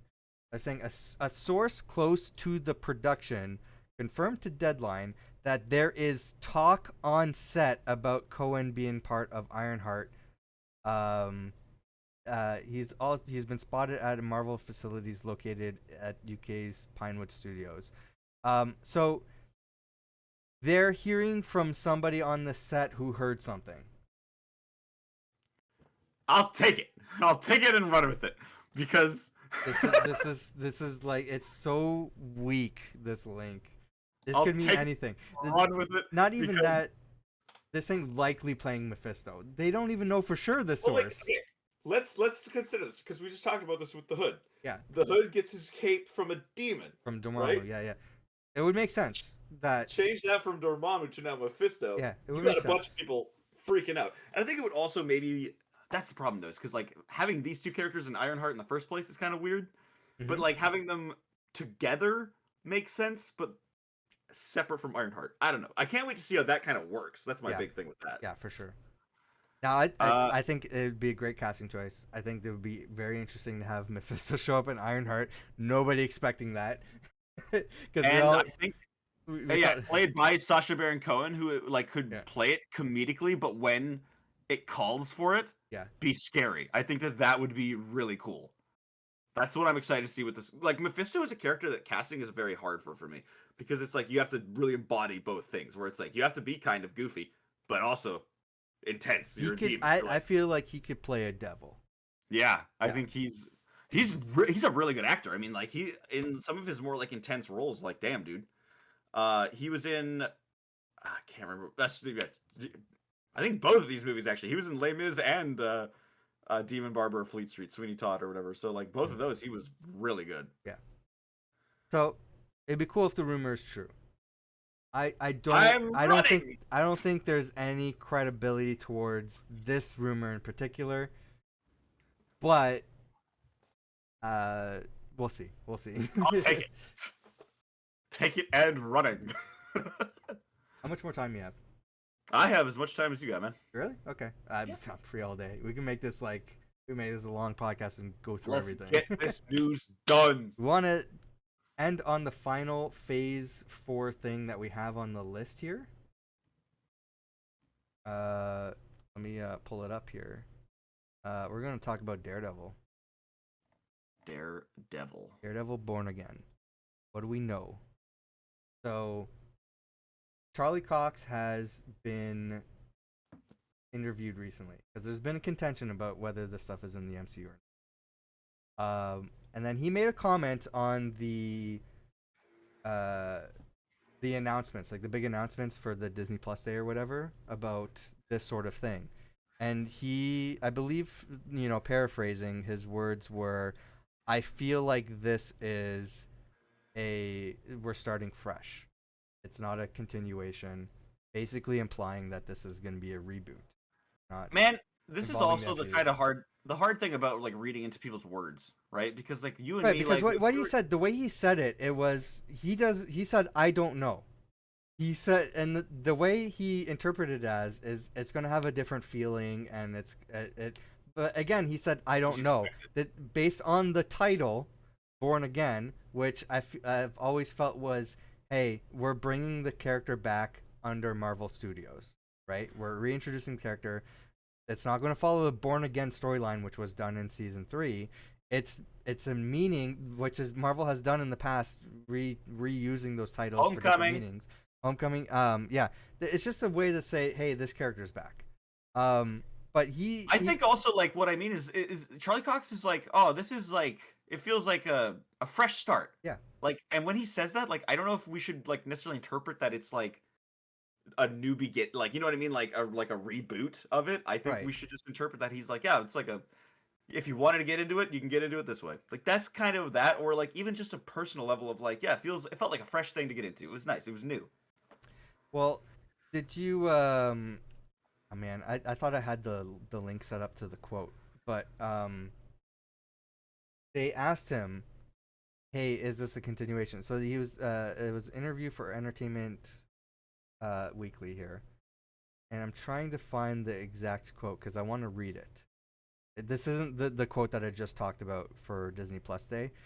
This is a new quote for Entertainment Weekly, so it's sort of like a follow-up to those comments. Let's see. When you're playing, okay, yes. Yeah, so the question was, when you're playing Matt Murdock in She-Hulk or Spider-Man or even your new upcoming Daredevil series, are you playing him in this the same as in the Netflix series, or are all these new different versions? And he says it should be, and it always. It should be, and it is always the same character. The difference is just like with people, we morph and change and are very different based on what's going on in our lives. The Matt Murdock from the Netflix show, that world and what was going on for Matt meant that most of the time we were living with a man who had a huge amount of pressure and strain, and tonally the show was very dark and gritty or heavy. I don't know what the new show will be like. Again, he's saying I don't know. But when I came over to do Spider-Man and She-Hulk, the tone is much more lighthearted and tongue-in-cheek and fun and witty and full of levity. So the hope was that Matt is able to fit into that world and participate in it without being a different character, a different person. I don't think that definitively proves a point either way, the way I read it. He's saying it is the same character. Again, he's saying he doesn't know in this article.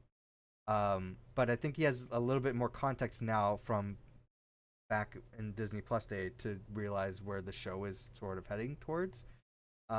He's doing training or at least a while ago he was doing training. There's like video footage of him doing training. So he's involved in the show now. So I think he has a better sense of what's going on. So maybe his answers changed now because he realizes, hey, this is the same character from the Netflix show. But I think in both instances of when he was interviewed, I don't think he's answering the question directly. I think he's interpreting the question as, does this character feel different, or, is it portrayed differently for this project? Whereas She-Hulk, he's more comedic, in the Netflix shows he's more serious.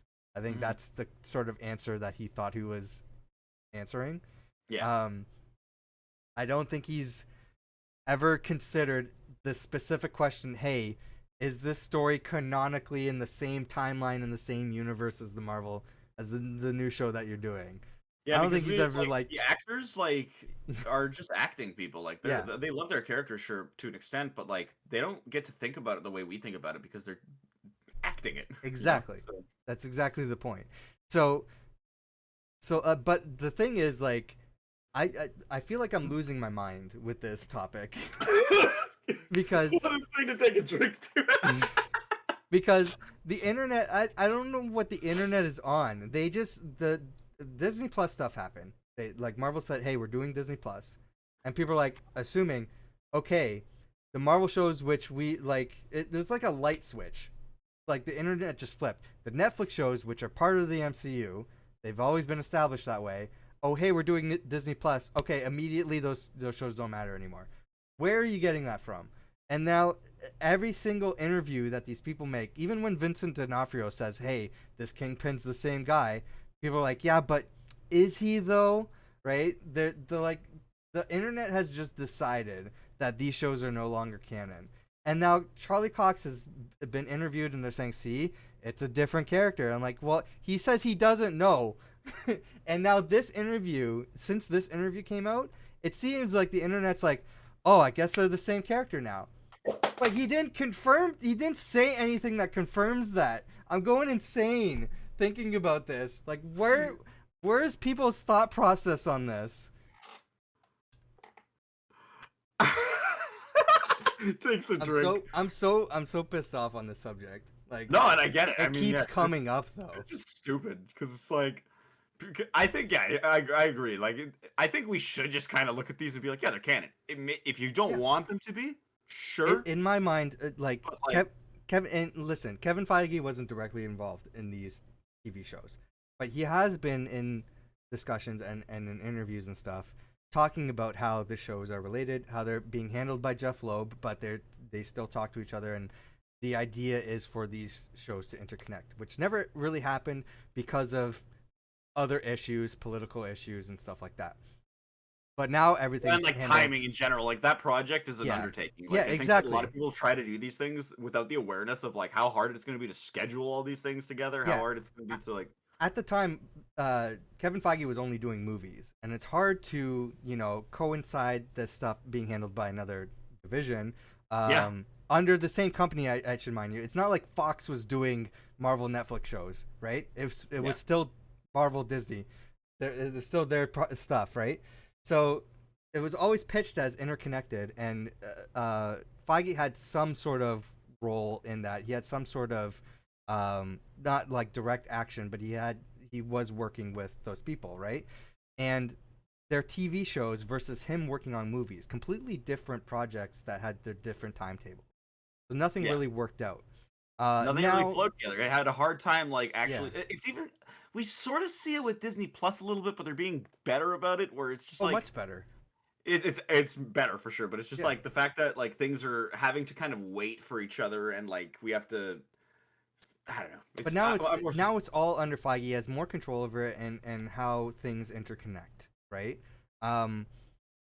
So this just. I don't know. It's just that how those things work, it's pretty obvious in my mind what's going on. And I don't know how it's not obvious for everybody else. When you have the same information that I do, and you've watched the same things that I have, like the stuff that's in front of you, it's pretty obvious, like this stuff is canon until Kevin Feige says, you know what? It doesn't make sense for our vision or what we want to do with these characters going forward, so we're not going to make those things canon anymore. He has not said that yet. There's a misinterpreted quote from him from back when Disney Plus was starting, saying that these shows are finally going to have a connection to the movies, and people took that to mean, oh, he's confirming that the Disney Plus shows are the only things that matter to the movies, when that's not that's not at all what he said.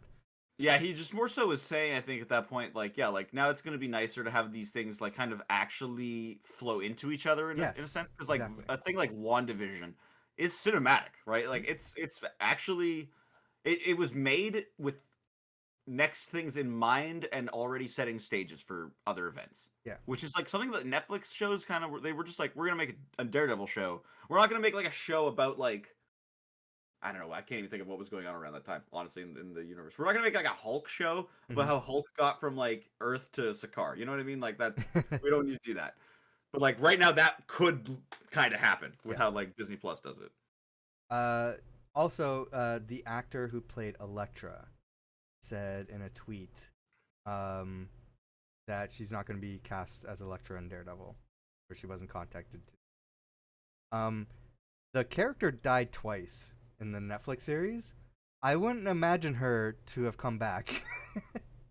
Again, if we're keeping the show as canon, we're expecting Elektra. But the fact that she came back once kind of implies that she could maybe come back again. To your point, she died off screen in the same way that Daredevil was supposed to have died, and Daredevil came back, because they were kind of in each other's embrace when that happened. So it doesn't make sense that Daredevil survived and she didn't. But it is assumed that she died.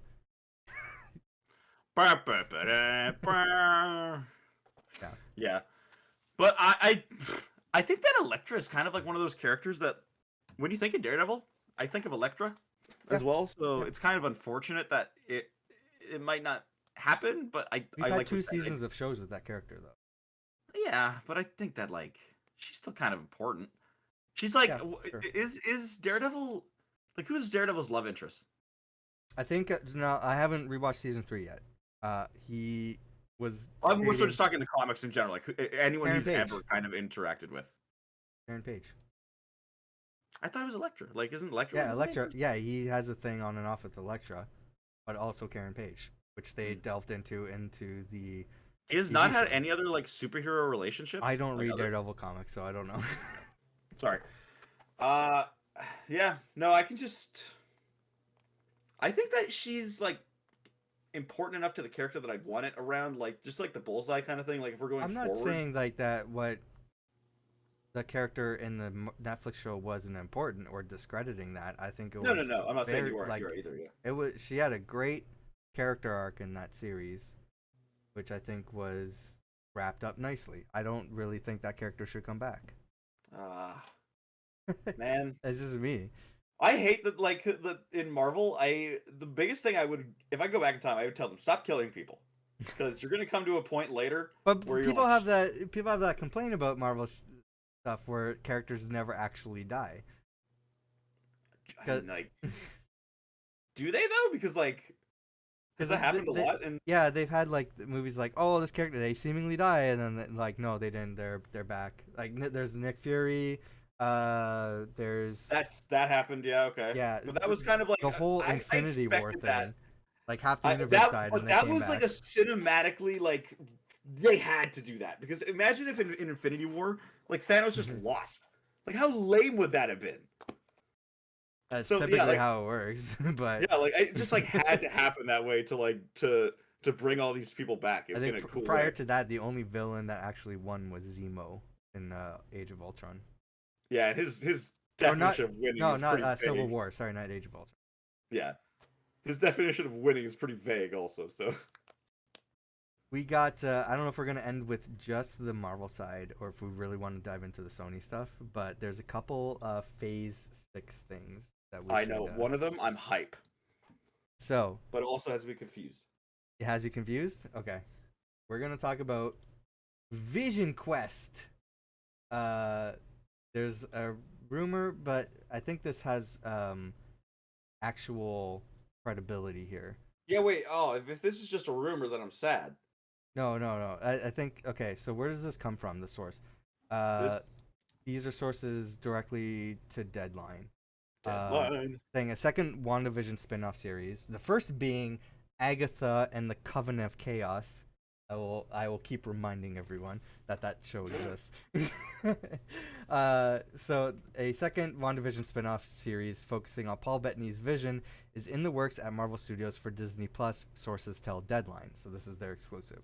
Now, no, this is not confirmed by Marvel. but it seems like this is a story that everybody's picking up, based on these sources. Well, because like to me, like immediately, I heard the name Vision Quest, and I Yeah. was immediately like, "Oh my god, like that's the greatest goddamn name I've ever heard." Let's do this. I like when they make names really cool, right? Like even WandaVision, it's not like the greatest name, but it was just like it was like a television show name, and it was like just fit into WandaVision was always meant to be like a test, like a temporary title, but I think the story is that Kevin Feige heard it, and he's like, that's what it's gonna be called. And then the like person who was trying to write it is like, okay, I guess. I like it. Like, I don't know what it is. We have about to it, make but it it's, WandaVision. like, WandaVision just sounds good. I don't know what it is. It's just like it works. It fit with the show. Yeah, it was perfect. Yeah. So like then Vision Quest, it's like, will you have that title? This is gonna be a deep story Well, for I this think character. it would be weird to call just to outsiders, right? There's a show called Vision. Like, we know Vision as a character. That's also I think hate that about Disney's naming conventions with certain Yeah. things. They just like to do the name thing, so that's why Vision Quest, make it good. Make it something like that where it's like, I got you. That's like if you're a fan, you're like you get the joke, but if you're not really into it, you're like, oh, what's this? You know? This is a potential series, they're saying, so it might not actually happen. But I hope it does. they're saying they're opening a writer's room next week, as of when this article is written. So that is a working title then, Vision Quest. But I imagine. I hope it is. I hope it's the one. They'll probably stick with it. Yeah. Because like that's that. Listen, everybody's reporting about this, and so like people are excited about this. So I think they're going to stick with the name. I love it. I love the name. I just am like, my confusion doesn't really come from like this series. It just came from like the fact that like, it's weird that at the beginning of this phase we started with WandaVision. Yeah. And at the beginning of that, we had the whole White Vision, like, getting his mind back. White Vision's around. He's, like, a thing now. And, like, in this whole phase, I figured we'd see the culmination of that a little bit. Like, we'd see him... Yeah, there's a lot of missing plot threads, though, from... I thought Multiverse of Madness is where, like, Wanda would try to, like, kind of seek him out or something like that. And I think she's... in WandaVision, she accepted the loss of Vision. But not the loss of her children. That's bullshit, Wanda. You suck. But well, that's kind of brutal too, considering like she knows that he went out there, didn't she? No, I don't think she knows what happened to the original Vision. I think she just saw her Vision, the one that she created, fly off and fight him, and then he came back. So I don't think she knows what happened. God damn it, people! And all she knows, the last time she encountered that Vision, he was trying to kill her. So Which is still one of the greatest scenes in all of television history, by the way, when he shows up and just like the way that like he caresses like her throat, kind of, and then just like immediately, like that was so cinematically satisfying. It was so cool. So yeah, I don't know if she's even aware. First of all, Wanda's assumed to be dead as well. Don't say that. I don't think. Don't say that. If she's dead, I am more mad at Multiverse of Madness. I don't think she better not be. She's assumed to be dead based on Multiverse of Madness. Yeah. So the story, they're just saying it's about the Vision trying to regain his memory and humanity, and like find himself. Yeah. A Vision quest. Let's go. Like I love this idea so much because like Vision is a character. I'm not really like keen on him in the comics a lot of the time, but like in the MCU, he's great. Like he's definitely one of my like top 3 favorite characters, I think, in like the whole thing. At least in like the Avengers lineup for sure, like that like group. The way that he can, it showed so well in like one of those last emotional moments in WandaVision. Mm-hmm. The quote that everyone came out of that show with, I think, was the the line that he says, what is grief but love persevering, or something like that. And that, oh my god, Vision is just able to just like poetically spew out like logic, which I love. And speaking of other projects that aren't officially announced yet, Wonder Man, we know is happening.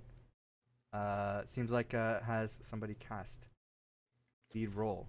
So I don't know how to say his name. I'm sorry. Yahya Abdul Mateen II. I'm pretty sure you did a very good job there, because yeah, Thank you. I know this guy. Not personally. It sounded like I was literally saying like, oh yeah, I He's know. on Watchmen and Aquaman. Yeah, he was Black Manta in Aquaman. Oh shit. Okay. And he was also in a great episode of Black Mirror where two guys are playing a video game together and they really realize that they want to bang each other. It's pretty great. I would recommend watching that episode. Okay. Okay. So, do you know anything about Wonder Man?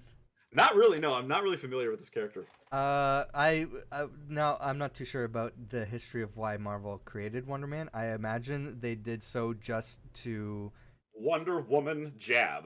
Yeah, just to have DC not get the rights to Wonder Man. So yeah, to exactly. say it first, like, we're just playing like they games used to like do that that. with each other. They used to do that all the time in comics, just to like get creative control. I'm pretty sure, like from my memory, I played Mortal Kombat versus DC Universe back in the day, and in that game, they call Shazam Captain Marvel. Like that is the name. That's the original character. There's a YouTuber called Comic Drake, which I would recommend checking out. He has a full video on the crazy story of the rights to Captain Marvel across DC and Marvel, and the lawsuits and everything that was involved. I've been watching a lot of like 5-hour retrospective videos, so I'm probably into that. Yeah. So it's a crazy journey for that license, I guess. What is this character's power set? Like, what does he do? He's kind of like, I don't know how to explain him. Like the kinetic energy that like Black Panther gets. Yeah, because I'm seeing like on the picture, like he's got some weird like purpley like glow. Yeah. So he has he's like super powerful. He has like this energy ability where he can like blast people or like punch people. He's super strong. But the interesting aspect about the character is that he is an actor. Oh, I'm excited already about this aspect of this character. So he just wants to be in like movies, TV, whatever. He eventually becomes an Avenger. Wait a minute. Wait, now I'm getting like a brain blast. Wasn't Wonder Man Nathan Fillion in Guardians of the Galaxy 2 like deleted like Yes.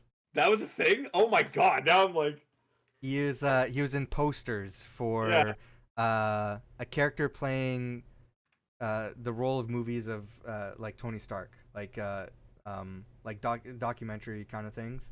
Yeah. And other roles. So like he's God, I love that. But yeah, but that never ended up in the movies. Yeah. James Gunn always says he considered that to be canon in the MCU, which it no longer is. So they just really wanted Nathan Fillion in there in some capacity, right? And I still would. Easter egg. Yeah, I want Nathan Fillion in there in some capacity still, but I don't know. Sure, yeah. I mean, he kind of was, because to be fair, he voiced that alien also in the prison. So. Yep. But you're in there. Like I've said, actors have been reused for different characters. I just need his face. He's got a beautiful face. He does. He's got a very nice, beautiful Canadian face. I know eventually Wonder Man in the comics gets fed up with the Avengers and becomes a pacifist. Okay.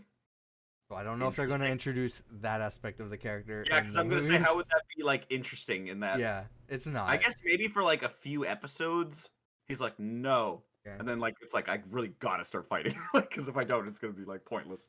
Do you think this is going to be a comedy? I have a hard. From what little I know of this character, I could see it being a little bit of a comedy, like in the same vein that She-Hulk kind of was very self-aware, poking fun kind of. Here we go. I'm reading further in the article here. Destin Daniel Cretton. Wait, didn't he do? He did Shang-Chi, right? I think that is that name. Is he directing this?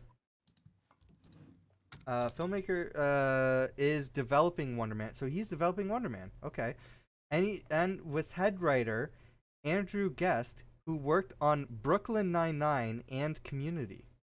Oh, it's a comedy. Like it is, but it's absolutely. But with a director who was responsible for like the action and everything. When what I consider like this I think my favorite Phase 4 movie so far, Shang-Chi. So, um, so I think it's gonna be a mix of action and comedy. That movie is punching. I'm fighting in my brain right now between that and No Way Home. I think for my favorite one, but I don't know. I think the problem with No Way Home is that it kind of relies a lot on the fact that you like Fan service. know these. Yeah, you know these characters. Fan service, And all the yeah, fan service That stuff, that's why Shang-Chi is higher for me. Oh man, that's hard. I think he's like I like the emotional weight that all those three Spider-Men coming together had for me was awesome. But it was also kind of like, well, we already had this in Into the Spider-Verse, like, and that was almost better than this. So, And yeah, Shang-Chi was really good.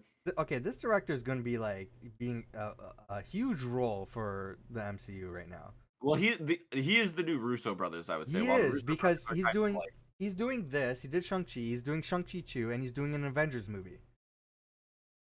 Like he's everywhere. So he's going to be like the architect. He's going to be like the Russo brothers. He's the architect. That's like they did Cap 2, Cap 3, and then both Avengers. So yeah, he is exactly following suit. Yeah. And I'm honestly okay with that. From what I saw in Shang-Chi, like you said, the action was awesome. The ending of that movie with like the whole like CGI dragon fight, I don't know if I was like as keen on that part, but when this guy does like action, like personal stuff, like that's awesome. So I'm excited. Like, yeah. It'll be an interesting show if it's like a comedy with the action of if this is an action comedy with there's probably gonna be like a lot of special effects. He's probably going to glow orange or glow purple, or have like purple special effects or whatever. Oh yeah, okay, but like how it won't be glassy like how it is with Miss Marvel, because then I hope not. No, it's got to be different. I mean, I love the effects of Miss Marvel, but I don't want it to be the same. No, yeah, I don't think. Yeah, it's just gonna be a little bit weird when there's all these like characters that have kind of a similar kind of thing, right? They got to change colors. Okay, like, so not purple. Not purple this time. Let's do a different color. What red? Like he's got. I was gonna say red, yeah, because he's got the red W. Red, yeah. Does anyone else need to do a red glow? A red glow? Yeah, like always. Wanda. Yeah, but she's kind of just like popping it out. Like his would be like always around him, wouldn't it? I don't know. It looks on this character. He's been in the animated Avengers show, Earth's Mightiest Hero. He was all purple. Like they made him all purple. Like his skin?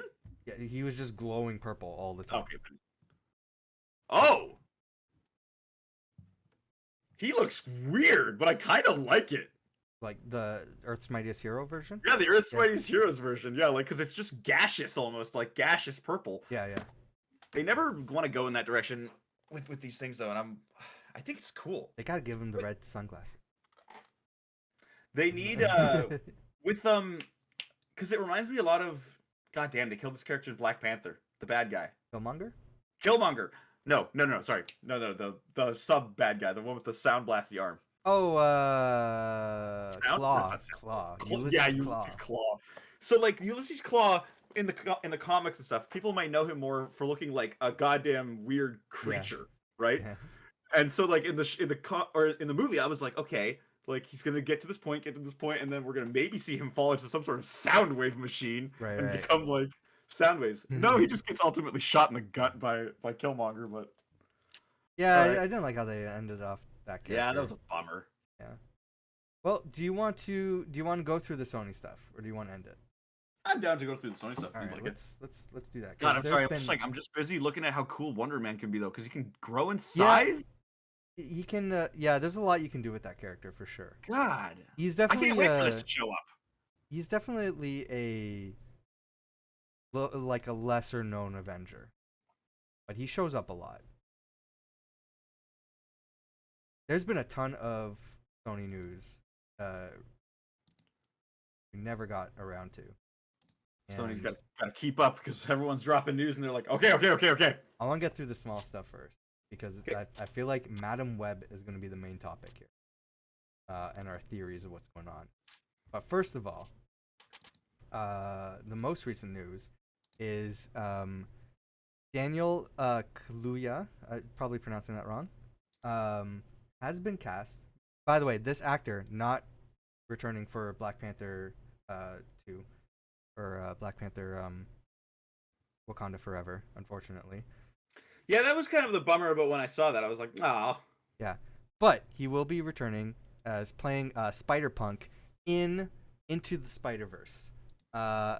There's just advertisements playing, so they're not playing. Well, this is Spider-Punk right here, but I don't know how you feel about that. I mean, I love it. I'm cool with it. I love Spider-Punk. I think honestly the most I know from Spider-Punk is just playing him in the Spider-Man game. That was it. I too am a fan of Spider-Punk. Oh, So... that's awesome. I have to seek I that love one that. out. But yeah, this is not Peter Parker. This is a different character in a different universe who is, I believe he's British. Very much inspired by punk rock and and the roots of punk rock. I'm so excited for the second movie, man. Like, the Into the Spider-Verse was like probably the best superhero movie. That's bold. I went really hard with saying that. I loved it. Best Spider-Man like, movie. Yeah, I would actually say that for sure. Best Spider-Man movie. Visually, maybe the best superhero movie. I think the style of Into the Spider-Verse was incredible. I actually was in animation school like while this was coming out and stuff. So the Sony people came into the school and gave like kind of a I don't know what you call it, like a conference kind of thing or whatever about how we made this movie and how we like went crazy making like this 3D model thing that actually also then drew 2D over it. Like, it looks too good. I loved it. I'm just gonna lick at you. Thanks, Venom. Well, yes. Speaking of Venom, they have a director, Kelly Marcel, who has, I think she's worked on the previous Venom movies in some capacity. Are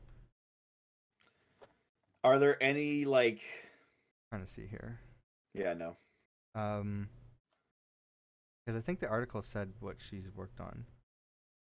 I wonder if this movie would be like at the very beginning, if they'd be like, "Man, that was crazy how we went to that other universe for a second."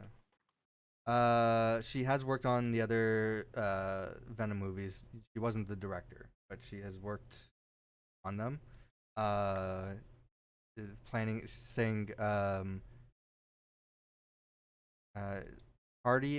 Tom Hardy and Marcel have always been on the same page when it comes to shaping Venom's story, and that heading into the final chapter, the two were in step with what direction they wanted to head. So it seems like Venom 3 is going to be the final Venom. Yeah. Hopefully. Yeah, like let's just be done with this. Yeah, I'm. I won't be upset if Venom appears in other. I know that they're gonna want to do crossover stuff. So here's the problem: is it's gonna watch this one be the best, and then they're gonna be like, no more. It's finally good. Yeah. No more. It's like we finally found our stride, and it's a trilogy. We want to be done now. Like, no, man, you just started. It's fine. The symbiote now exists somewhere in the MCU, so yeah. So let's from there. Do you think it's gonna like, not to jump onto that topic for a second? Do you think it's gonna like find itself first to like an Eddie Brock in the MCU, or is it just gonna go to Spider-Man? Like, are we gonna get I don't think Marvel has the rights to even consider that question right now. Sure. Okay. Fair. But we don't know because they've what seems like renegotiated things with Sony to, work together more. So I don't know. Maybe. That's weird. Yeah. Like, it'll happen in Secret Wars. Is it like, if it doesn't happen there, then I'm bummed because like that's the original thing, right? Yeah, that would be amazing if it did. It feels like that's why they are doing that so fast now, because they want to get to that kind of storyline to do a bunch of things. Well, I think it's because they can't deal with the multiverse forever. This is the multiverse saga, and I feel like that's the natural culmination of everything in Secret Wars. For sure. And that's that's how you end it. And then I think they're going to be done with the multiverse at that point. I think that they like see that kind of thing is coming, and they're like, okay, now we got to plant in at this point. If we can't do it now to plant in the Venom thing, we almost can't do it. So like I think that they see that and they're like, perfect. I think they can, but there's a little splotch, and they could still do it, but it would just not feel as like rewarding to certain fans who were like aware that the first time it ever showed up was in that comic line or whatever. Now technically, Venom it's been retconned. Venom has attached itself to Deadpool first before Spider-Man, Really? and that's why it's so crazy. Huh. Yeah, it I was did in not know about it was in a Deadpool comic. They like rewrote that story. Wars?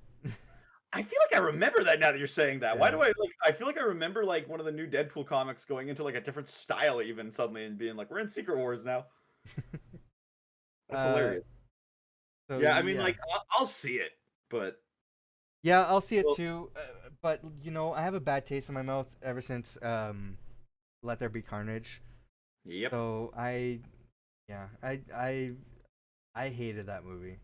I think it was so bad that I hope that Venom returns and it's good, and if they're doing crossovers, it's it's worth it. But I don't like where the direction where this character or the franchise is going. Venom and Carnage to me are such characters. Like I love them both, but like they're two characters that I think when I see them in 3D, I don't know if I like them that much. They're better Like animated.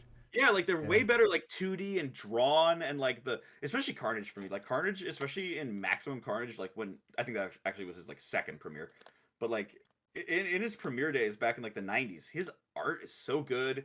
Just the fact that like his teeth are these jagged black lines against a Hmm. pink mouth Yeah. and that's it. You know what I mean? Like it was just so simple and cool, but like translating that like that picture alone right there, it's just so like eh. Like Well, it just I doesn't.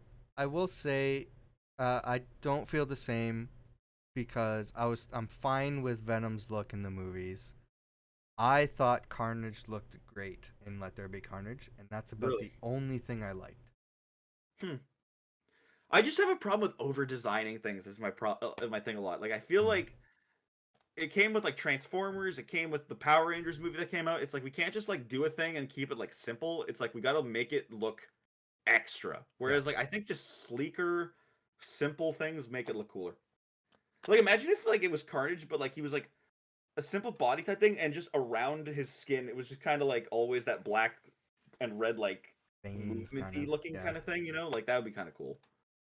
And Uh, then the more ferocious teeth. But we move on to the final quick thing. Um, El Muerto gets a director. I have not even Finally. heard about this. The I fact that know. when I I was know. going down the list, Till, and when you were like, we gotta pick and choose things. I saw this down there, and I was like, what the hell I is know. that? As a huge Spider-Man fan, I have no clue who the fuck this character Oh my is. god! And you know the hood. I know. I know. What is going on? I know. So when they announced when I discovered that this movie was happening, I'm like, what? Why? Who is this character? Um, and yeah, so they found a director, so that's happening. Uh, Why? Yo, I mean, I guess what you can do with this is you can just make a wrestling movie, and yeah. then have subtly Spider-Man swinging in the background, and be like, it's in there. I'm gonna mispronounce this name. Uh, Quairon. I'm sorry. He's gonna be the director. I don't know what he's done. The writer for Blue Beetle is involved in this. I think this character is just a wrestler. Will star the Puerto Rican musician Bad Bunny? Is that their actual identity? Yeah. This is an intense storytelling. Yeah. You've really hit me here with something. Like I feel like I'm getting tricked into this. What are his powers? He's a super powered Mexican masked wrestler. In the comics, he is the son of a luchador who finds that he's set to inherit a mystical wrestling mask. It's very much like Hood, I guess. I don't know. Looks ominously like Bane's mask, by the way. Yeah. They're gonna probably have to change that. We'll imbue him with superhuman strength and endurance. So he's a very strong wrestler. Wow, what an interesting character to add. The well-known Spider-Man villain. El Muerto. There you go. What the hell? Like, I would have taken the Black Cat movie over this. Like, Yeah. what are we doing here? This is ridiculous. This is such Okay, a wait, I weird gotta look at choice. Bad Bunny person. I mean, I'm watching it, but I'll watch it still, yeah, but yeah. I'm gonna definitely come out of it and be like, was that really necessary? Uh, Bad Bunny musician? Okay. yeah, he's I think he's everywhere right now. I haven't. This is who the movie is gonna be. Like, he's playing him? This guy. I don't know if I'm good. This is gonna be a movie. I don't know anything about the character to have any opinion for whether Bad Bunny is a good choice, casting choice or not. So But I mean, I like, don't just know. by looking at Bad Bunny, I'm like, this movie looks like it's gonna be like that Spring Breakers movie that came out, like freaking James Franco and Vanessa Hudgens and all that. Like, it just looks like it's gonna be, what the hell? How would you even rein this guy in? I don't know. This is insane. Like, I want to move on to the final thing because we are like 2.5 hours in. So I wanna get through this because I feel like we're gonna be talking a lot about Madam Web. It's happening. it's happening. and it's probably coming sooner than we expect. But What does that mean? I'm pretty sure it's like the filming and everything is wrapped at this point. What? I mean, I guess considering think like so. we're watching like in these pictures that they've clearly been filming and stuff like that. But This is like, from like a while ago, I think too. So, I mean, there's like some screenshots and stuff. This is I don't even know who this character is. It's being described behind the scenes as a Spider-Man like character. I think we can kind of piece together what's happening based on what we know and pictures and leaks and stuff. But there's Julia Carpenter or Madam Web on a bridge with this character who personally I think sort of the way it's stylized is meant to resemble Kane Parker, clone of Peter Parker. looking this up immediately. Who's Kane Parker. He's had many different looks in the comics, but he's supposed to be like disfigured and everything. Okay. Now he's not this in the movie, but his costume is very radical and like all over the place. The lines aren't like designed specifically like Spider-Man. I think this could be their interpretation of that character, so that they're not making like the actor disfigured or anything, or maybe they will and it's just gonna be I don't know. I think honestly, like, are we sure that this isn't just like a stunt double for certain things, or is Could be, that like could be. okay. Like I could I be think completely wrong. This is my assumption. Yeah, I mean, like, because I have no idea about this in all honesty. Like, this just like is cool to me almost, but like from a distance, because like you know me, I'm not like much of like the Sony side of things, but like it seems interesting. Yeah.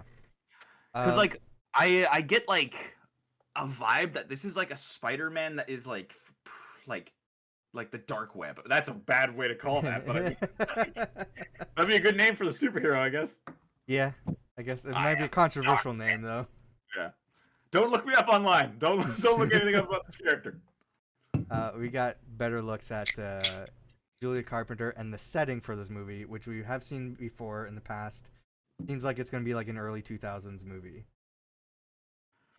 So the pictures that you just put up there, I got really confused because I thought they were like running into each other. I thought they were like twins. Two different pictures. I was like, whoa, what the hell? It was incredible. But you're gonna like kind of get the pieces. I mean, we've talked about Madam Web in the past and the rumors and what's gonna happen and the characters that are gonna appear. Yeah. So yeah, we're painting a picture here, right? And here's a video of another one of the characters who I think is pretty clear is playing Ezekiel Sims from the comics. Who is pretty much an old man who has the exact same powers as Spider-Man, who introduces Spider-Man to the concept that, hey, you're not actually like all the stuff that's happening to you isn't actually science-based. There's a mystical, historical element to it. What? You were chosen to be Spider-Man. Oh, that element of it. Okay. You were there's like this spider god and this whole multiverse of interconnected spider beings, and you have natural predators that will try to hunt you down and kill you because of it. We know we've heard from the past, from past podcasts, that Madam Web is rumored to be sort of inspired by the Terminator. We know that his parents and his aunt and uncle is going to be like the younger versions of them before he's born. In like this is where this is taking place. So. And wait, now some I'm of these confused. Some of these characters. Now I'm so confused. I'm painting a clear picture here, okay? For me, comics reader, this is exactly what I've been hoping for. This is going to be either setting up or is going to be, I think it's more setting up, a live action Spider-Verse. Everything's falling into pieces. This is basically going to be Spider-Verse meets Terminator, which sounds that awesome. part gets me hype. I like that idea for the story because for I sure. love both of those things. So this is going to be like, I'm painting the picture here. This is set in the past before the Peter Parker of this universe is born. Okay. So this is going to the past where maybe they're introducing the Inheritors, the multiverse vampires. Okay. They're hunting down spider people. Maybe because they're very much like Terminators. It's very similar characters. Vampire Terminators. Okay. Yes. So vampire Terminators coming back in time to kill Peter Parker's. This is like very much Sarah Connor situation. Kill Peter Parker's mother or something, and Julia Carpenter is introduced at this time, maybe by an older Madam Web, saying like, "Hey, you have to protect this woman, because she's gonna give birth to Spider-Man, and you're involved in this. You're gonna be the new Madam Web." And there's other spider characters that are appearing, like Ezekiel. Yeah, but we have to, if it's Terminator, then suddenly we have to somehow involve the fact that whoever is coming back in time is the dad. Yeah. Which is something I never liked in the Terminator movies. I don't know. I think that was like the part of it that I was like. But we're gonna see like other spider characters, like this guy, appear. This guy, whoever he is. As we formally will call him Dark Web from now on. Yeah. Captain Dark Web. Yeah, I think this is setting up for a live action Spider-Verse. I think this is setting up for something cool. And that's something I don't think I would ever say for like a Sony property like this. Yeah. After like a lot of mishaps, flail of a word. But this actually sounds cool. Like the plot already is like, we're going into something way more like way more expansive than just a simple like character movie where it's like, and he beats up some guys. Look at you, Morbius. But like, yeah. This is like, we're gonna try some crazy shit. Just the fact that they're like, hey, it's Spider-Man. Like, it's set in the Spider-Man universe, but inspired by Terminator. That alone sounds awesome. Then they're saying, hey, we're going to introduce all these characters that you were hoping to make an appearance in movies and potentially set up the biggest crossover event in comics, like Spider-Man related, at least. That was the inspiration to like the best Spider-Man animated movie or best Spider-Man movie ever. Like that's I don't know. I'm so hyped on Madam Web now just for the potential. It's crazy how like when they did the Spider-Verse like event in Marvel, it was like so powerful.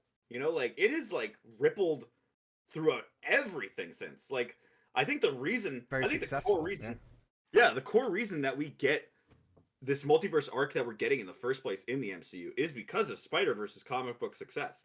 Like we got Spider-Gwen, we got frickin' I don't know if Spider-Punk was already around or if that was when that premiered. I think I don't know if he was before Spider-Verse, but he's definitely like there was definitely a Spider-Punk comic that in Spider-Verse.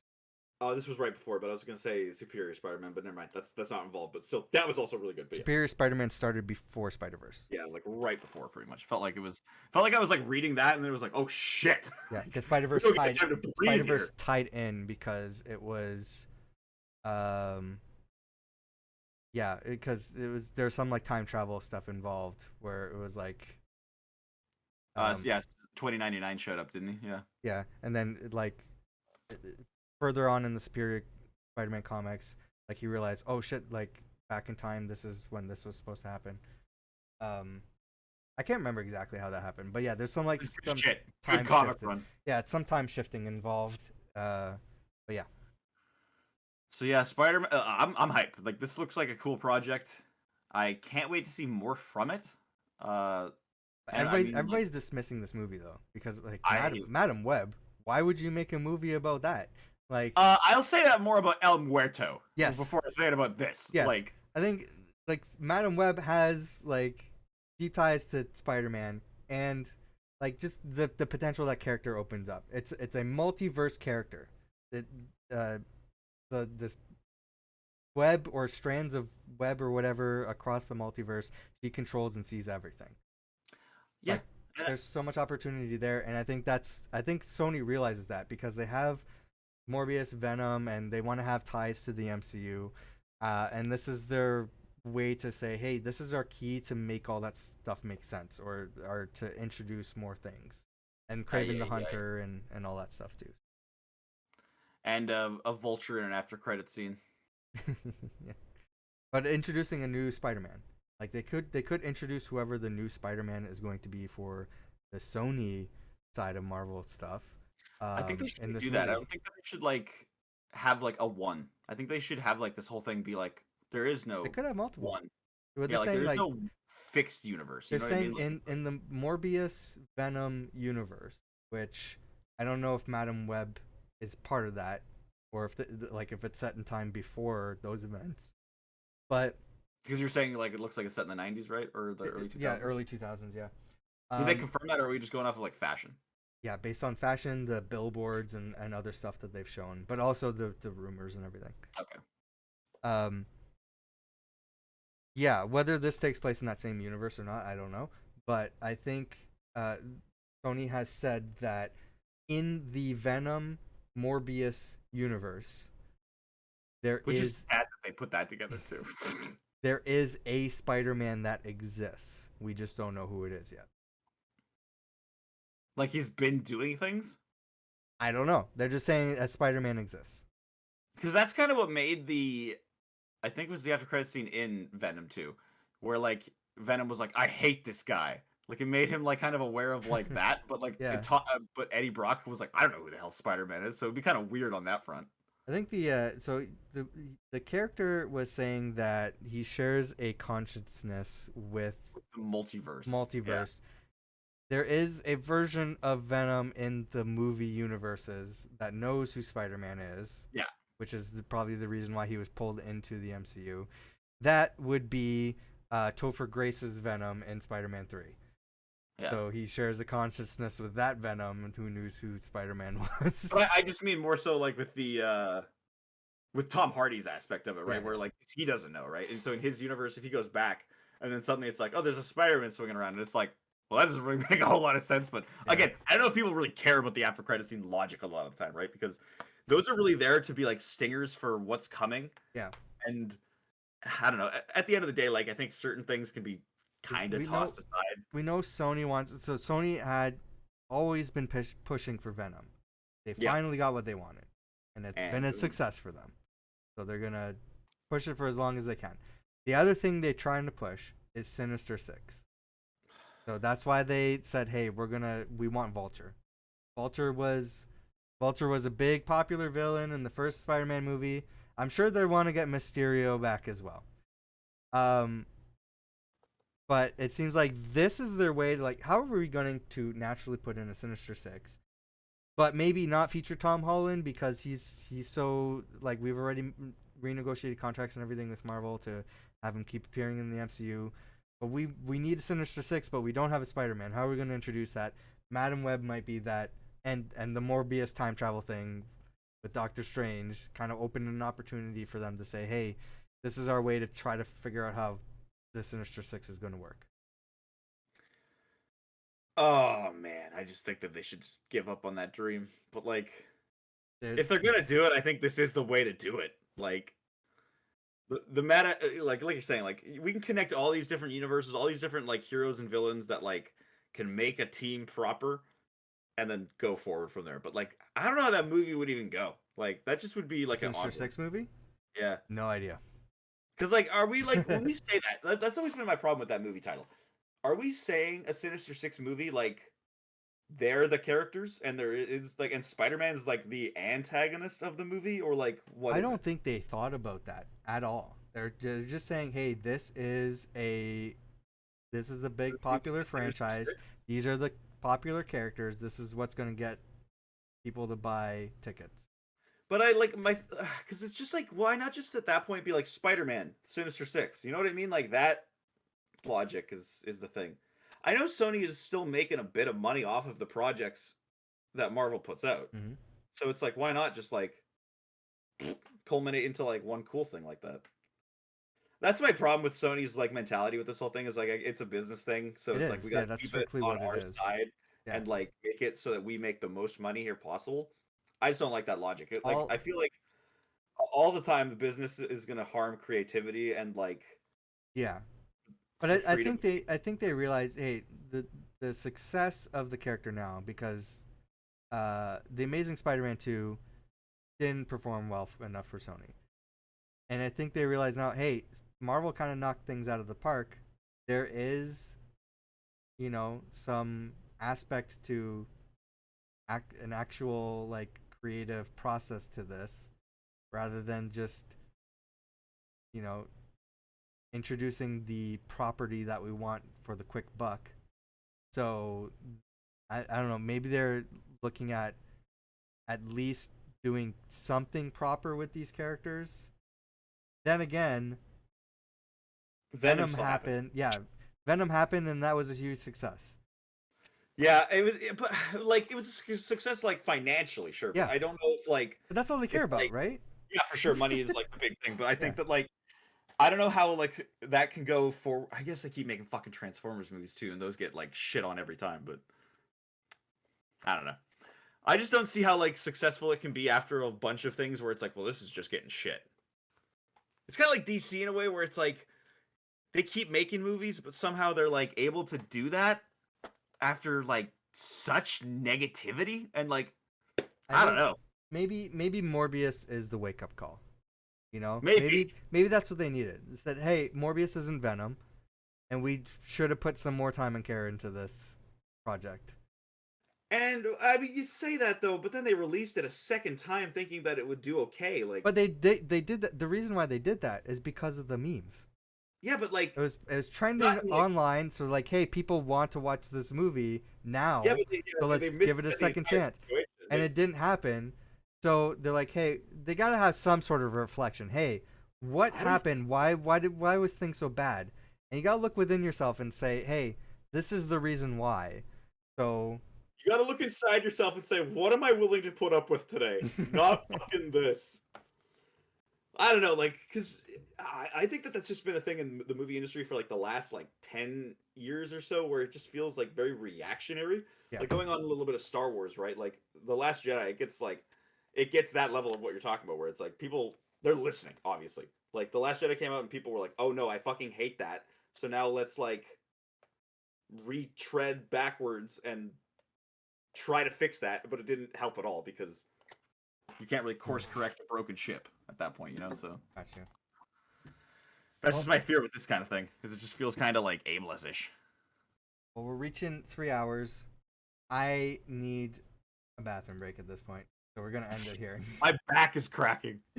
Yeah, I got my good chair because I'm gonna be sitting in here for a bit. So, but yeah, go check out the links that I mentioned to the Maclunkey episodes. They'll be in the cards or in the comments down below, so definitely go check those out. And we'll be doing these again after Black Panther. I don't know if I'll see it in theaters, but hopefully. I'm gonna try to see it in theaters. and the Guardians holiday special, and whatever other crazy news comes out in between that time. Because knowing how we do this, right when we finish this recording, big news is gonna drop.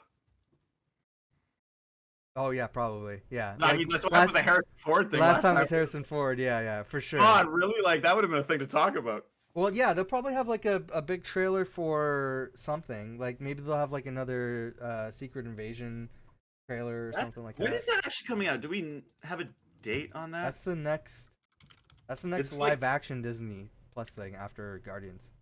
It doesn't have a date though yet. No. Nothing. Man. Nothing on that side for like Disney Plus Phase 5. The series will consist of 6 episodes. I'm excited. That's how it should be. Don't Andor? no more. Andor, you should literally look at that and go down. You reduce your episode count by half. I think we could trim you down a lot. We're big fans of the 6-episode minimum. They are until suddenly they're like, you know what? Let's throw in 12 episodes for a random Andor character, and you're like, what? What about Obi-Wan? Anyways, we're gonna end up there. Thanks once again for joining me, Sam. No problem. It was a pleasure, man. We'll see you all soon. Bye. Maclunkey.